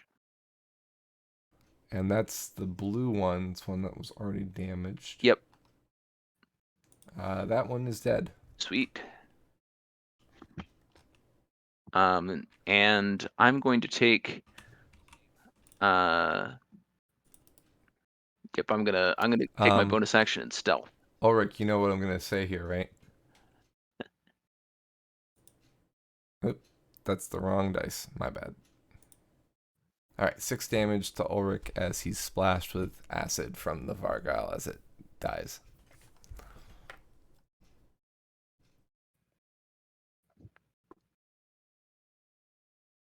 And I'm gonna go back and stay where I am and hide behind this tree, and that'll be my turn.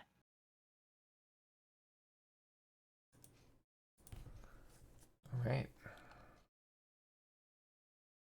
Ulrich.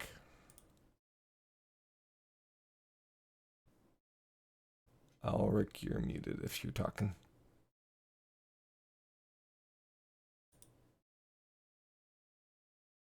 Hello?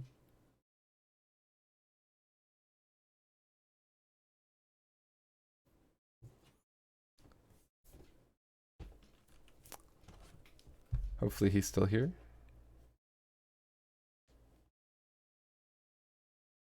Ulrich, come in. Ulrich.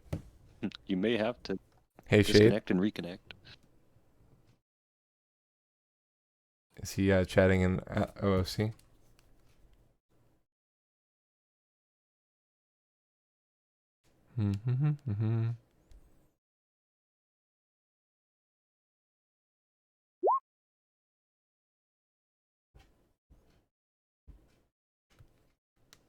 Alright, well, we will delay his turn for now. Seems like Ulrich maybe was affected by that shriek after all.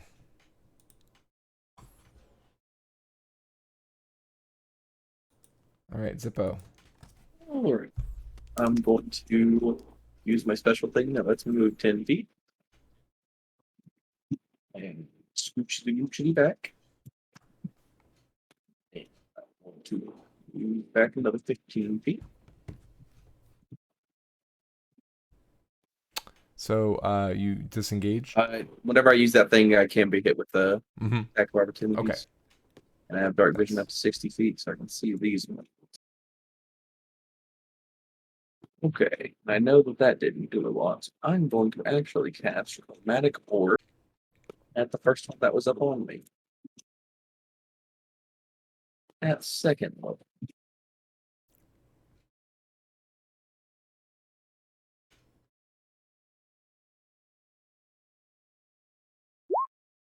Oh, I don't think a 10 hits. 10 does not. It's my turn. Move and action done. No other bonus actions you're spending, so it is Vargoyle time. Alright.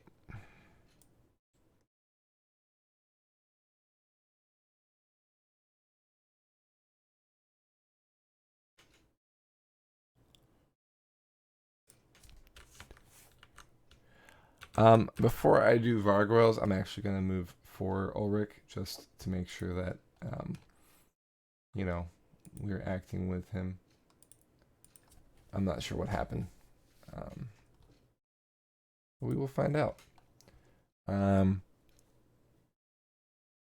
Since that guy was attacked and he's now Um, he'll, he knows these two were damaged by that lightning.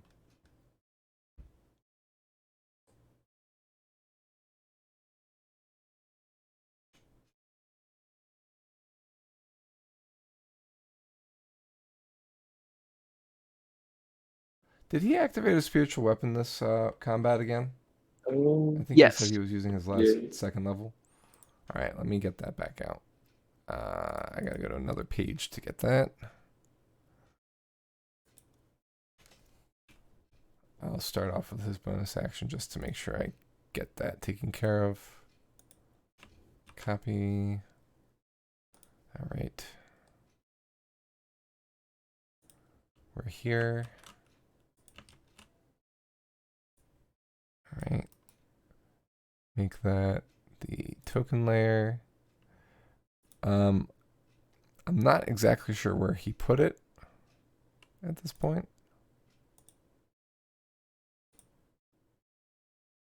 So I'll put it next to the other Vargile, and I will do an attack against this guy here.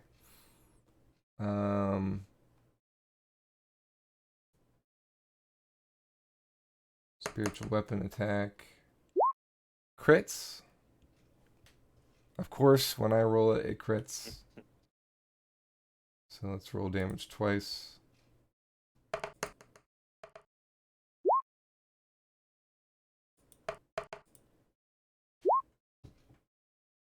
And he kills that Vargile.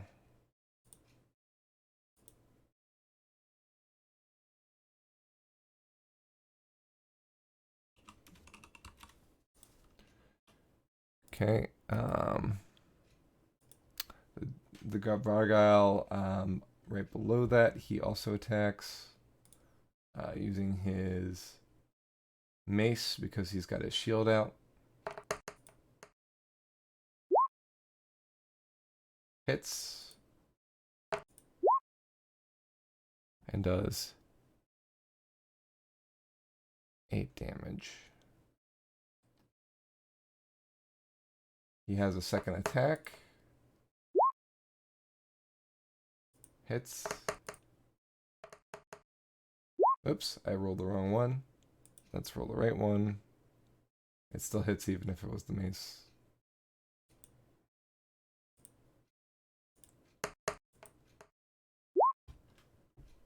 And he kills the second one. Very nice.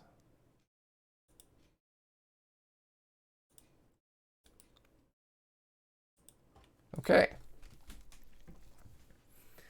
Now it's the Vargile's turn. All right. 1,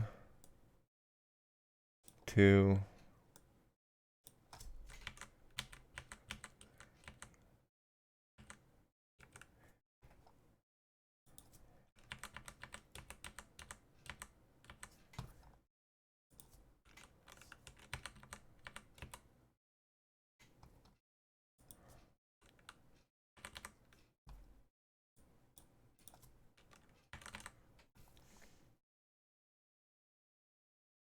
Gonna have this one heading toward Zippo.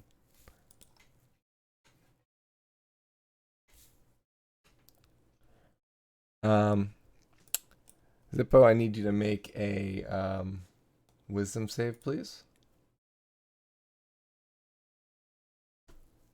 Ooh. Okay. Do you have any inspiration you'd like to spend? No, sadly. Okay. You are frightened. So while frightened in this way, you're stunned. So you're incapacitated, you can't move, and you can only speak falteringly. And you're going to automatically fail strength and dex saving throws. If anything attacks you, they'll have advantage against you. Do I make a save at the end of each of my turns, or is it just like a certain time limit? Until the end of the Vargile's next turn, Okay. you'll be frightened.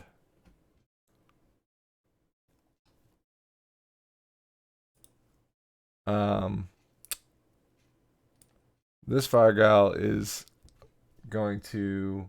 Actually, you know what? This one is going to shriek. Let's see if Yarvik is close enough. He is not. Bane, please do a wisdom saving throw. 11. Do you have an inspiration to spend? I do not. All right. You are also frightened.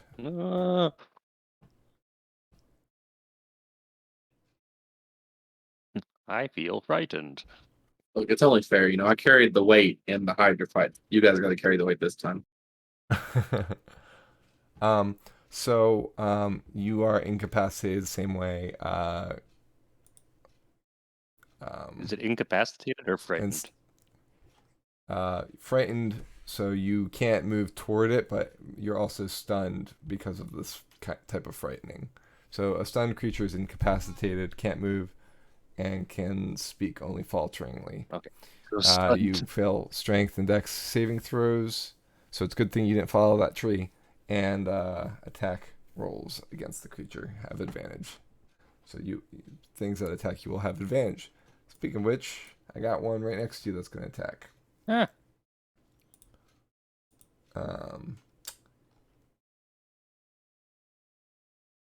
And would it be at disadvantage because of the patient defense, or am I too scared to be patiently defensive?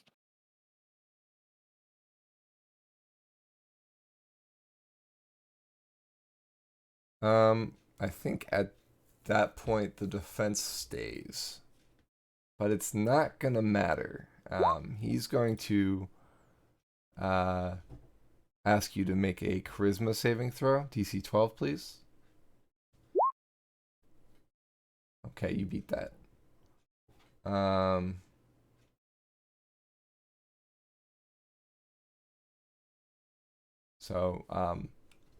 Yeah, so basically the Vargal in front of you basically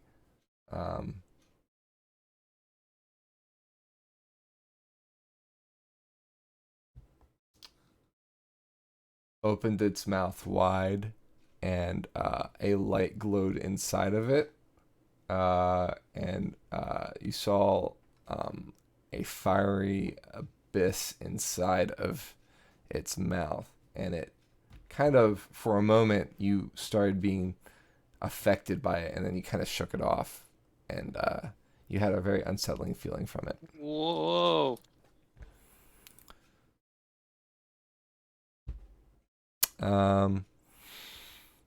Since Ulrich is not affected by being frightened anymore, he's going to just actually get bitten, or try to.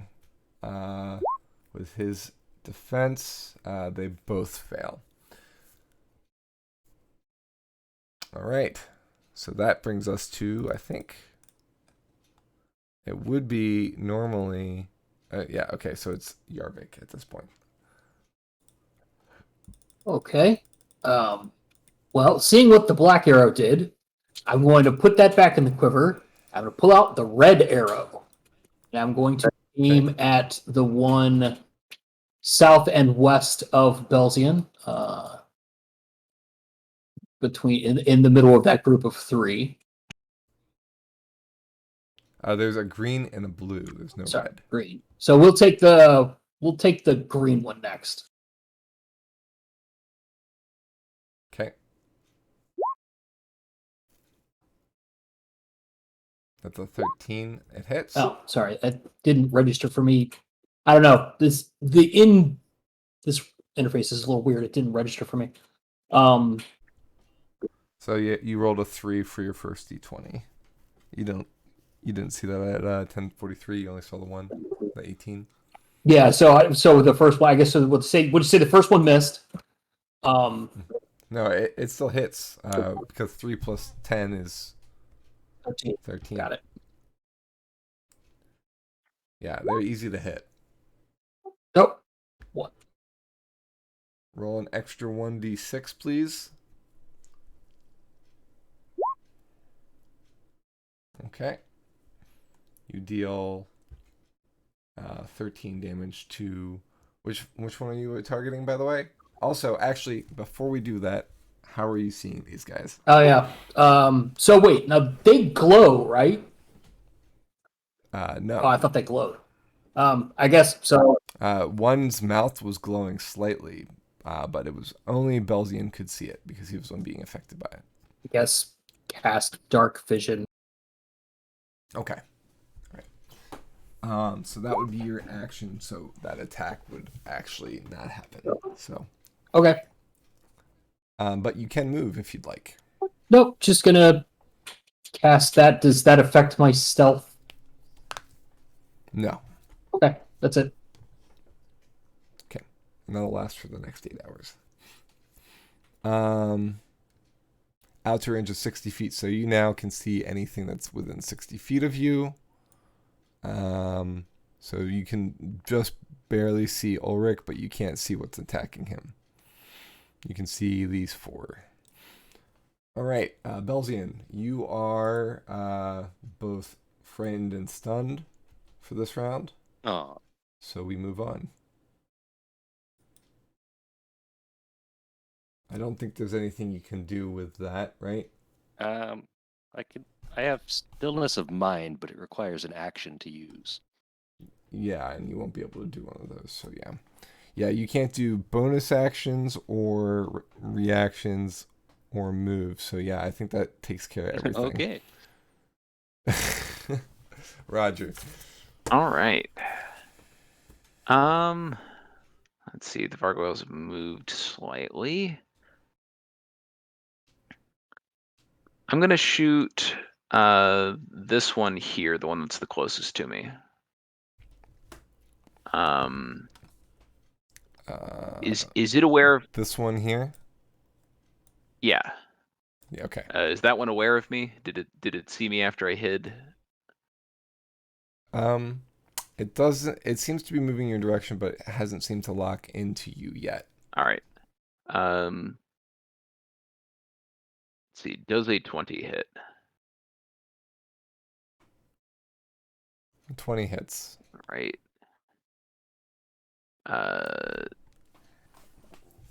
12 piercing and 18 sneak attack damage for a total of 30. It dead. Boom. Yeah, they're easy to hit. They're just not fun to have hit you. Yep. And I am going to stand exactly where I am and continue to stealth behind this tree, because this seems like the safest thing I can do. And that'll be my turn. Okay.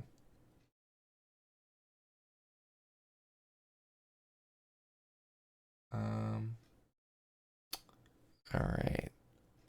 I can get rid of this one. 1, 2, 3, 4. 1, 2, 3, 4. Just making sure I have my accounting correct. All right. That leaves us to Ulrich. All right. Welcome back. Yes, indeed. I did a turn for you. You killed 2 actually. Sorry, with I the had to step spiritual away. weapon Cats are and- fighting. You're good. So your spiritual weapon is here. You're here, and you're being targeted by 2. Neither one hit you last round. Thank you. All right, so spiritual weapon is going to attack again. And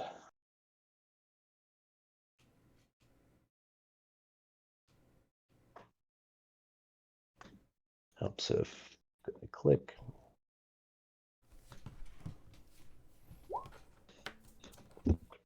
It's only a 10, so that's going to miss. But Ulrich That's will make his attack using the axe. Going to make 2 attacks, 27 and 11. 27 hits, 11 doesn't. Okay. That is grand total of 14 magical slashing. And that's to which one? The top or the bottom one? Bottom one, he's nearest. All right. bottom one is this one here. You said 14? Yep. All right. Giving them that color, whatever that color is.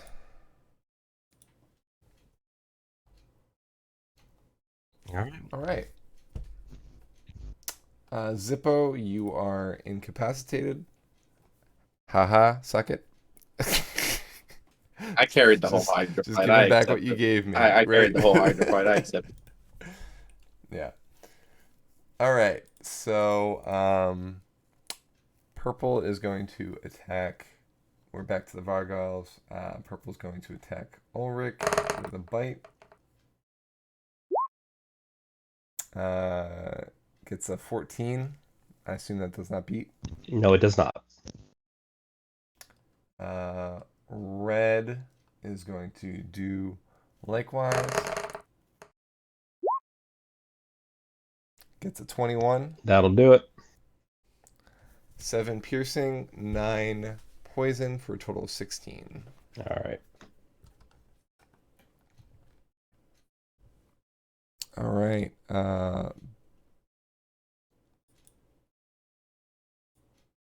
This one's going to fly forward. 1, 2, 3, 4, 5, 6, 7, 8.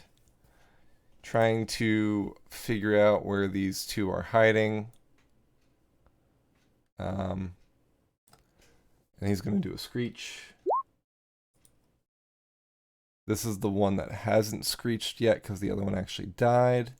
Make a DC wisdom save, both Jaeger or Yarvik and Roger, please.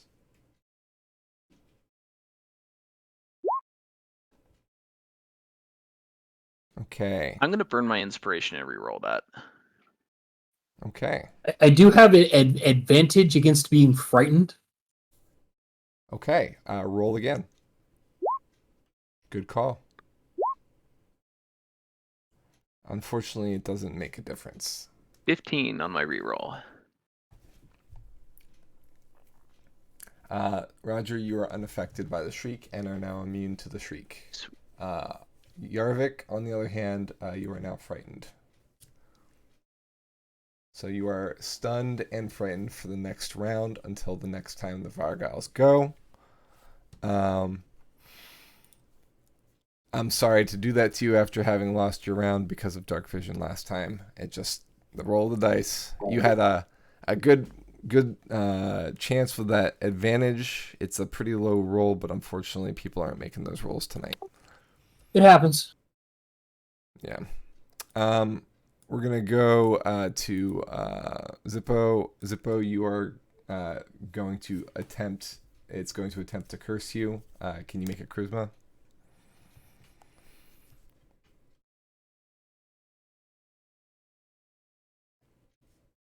Charisma saving throw, please. Oh, are you telling me? Sorry. Sorry, Yes. Doggy was not being very happy. You're good. Oh, 6. Okay. Oh, is it a charisma save? Oh, it sorry, is. my bad. I rolled wisdom. Doggy was, yeah.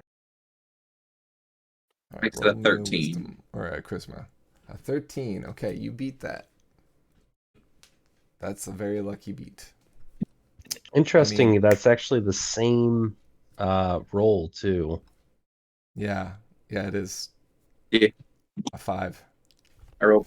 Which is what I probably should have done, but it still works. So, he does not curse you.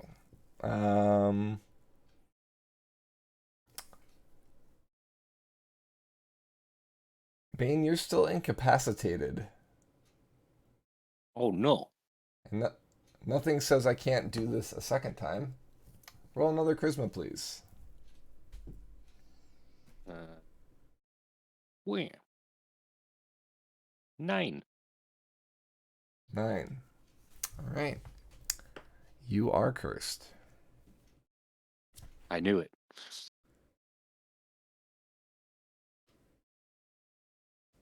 So the effects of that curse will become evident in time.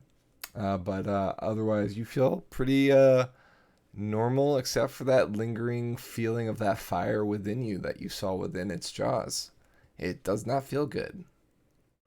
Zippo, I'm gonna say this every time when the Vargile opened its mouth,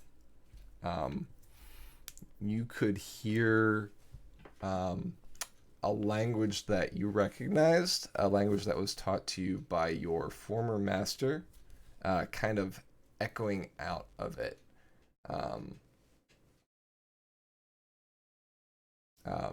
Before you kind of shook it away. Maybe even that connection made you a little bit better at thwarting off that.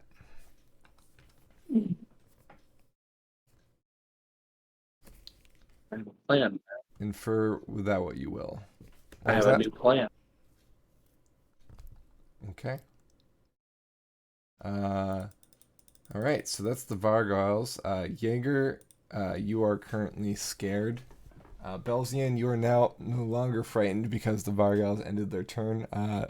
Zippo, you are also no longer frightened, but obviously it's not your turn yet. Go ahead, Belzian. Oh, so I'm not frightened or incapacitated, just cursed. Correct. You're back. You're cursed now, and that's it.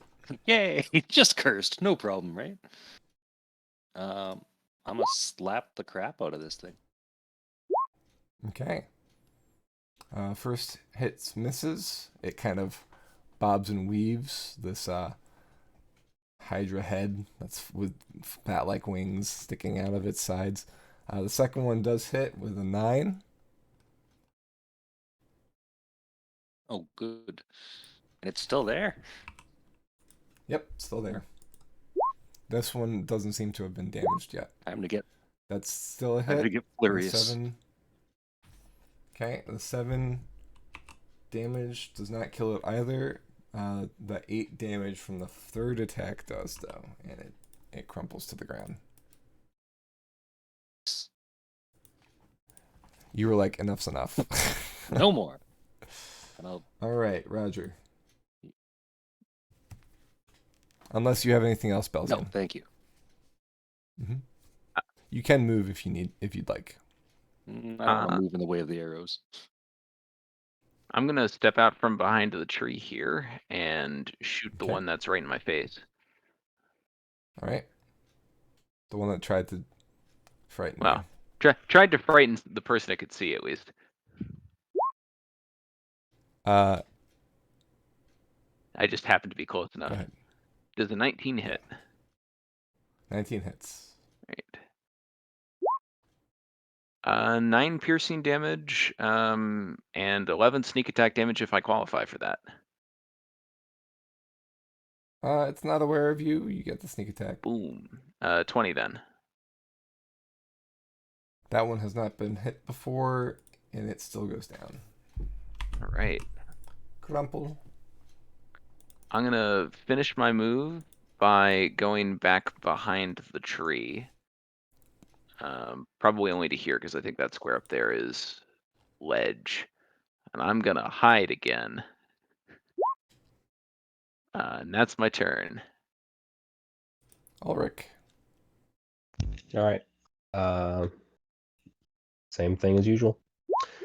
Gonna make that Okay. attack. Same bat channel, same Yep. bat place.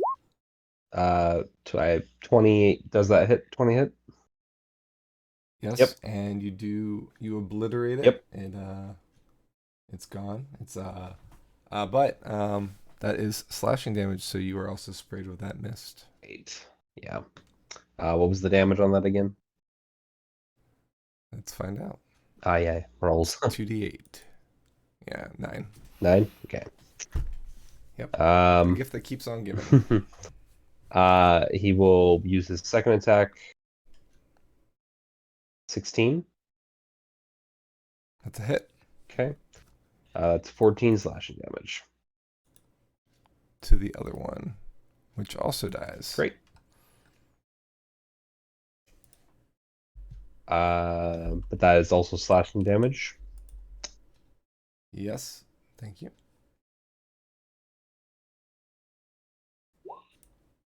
Seven. Okay. Still up. And with his bonus action, he will can this thing move each? No, it can only move up to 20, which I think is out of range for. Yeah, it's out of range. It'll move down here, but it's out of range. So I'll just move it real quick. Yeah. Okay. 3, 4, 5. Nope. All right. Last but not least, Zippo. I'm going to bonus action. My storm sorcerer move up to here to the map. At least a little bit of ways away. Then I use summon my movement to go to here. And I'm going to cast Chromatic Orb at it again. Okay. We need to do a 10 again. Yep. All right. It's still up. What's that? I'm going to use the rest of my 15 feet of movement to go over to here. Okay. That's my turn. It follows you.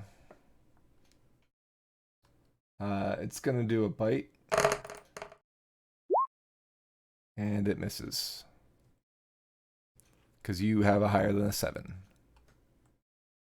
Jaeger, you now can go. Because the Vargals ended their turn.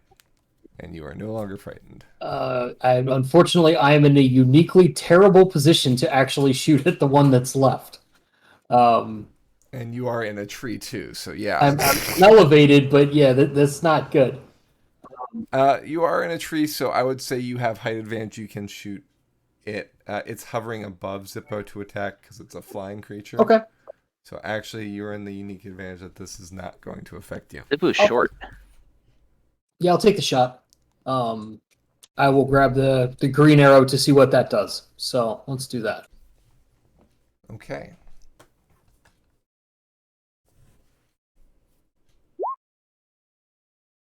It's a natural 20.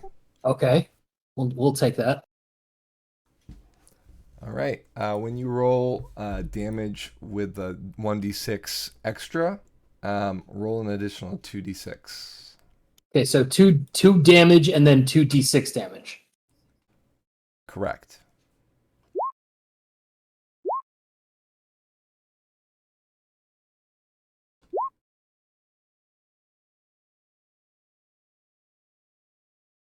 All right. So it's definitely dead.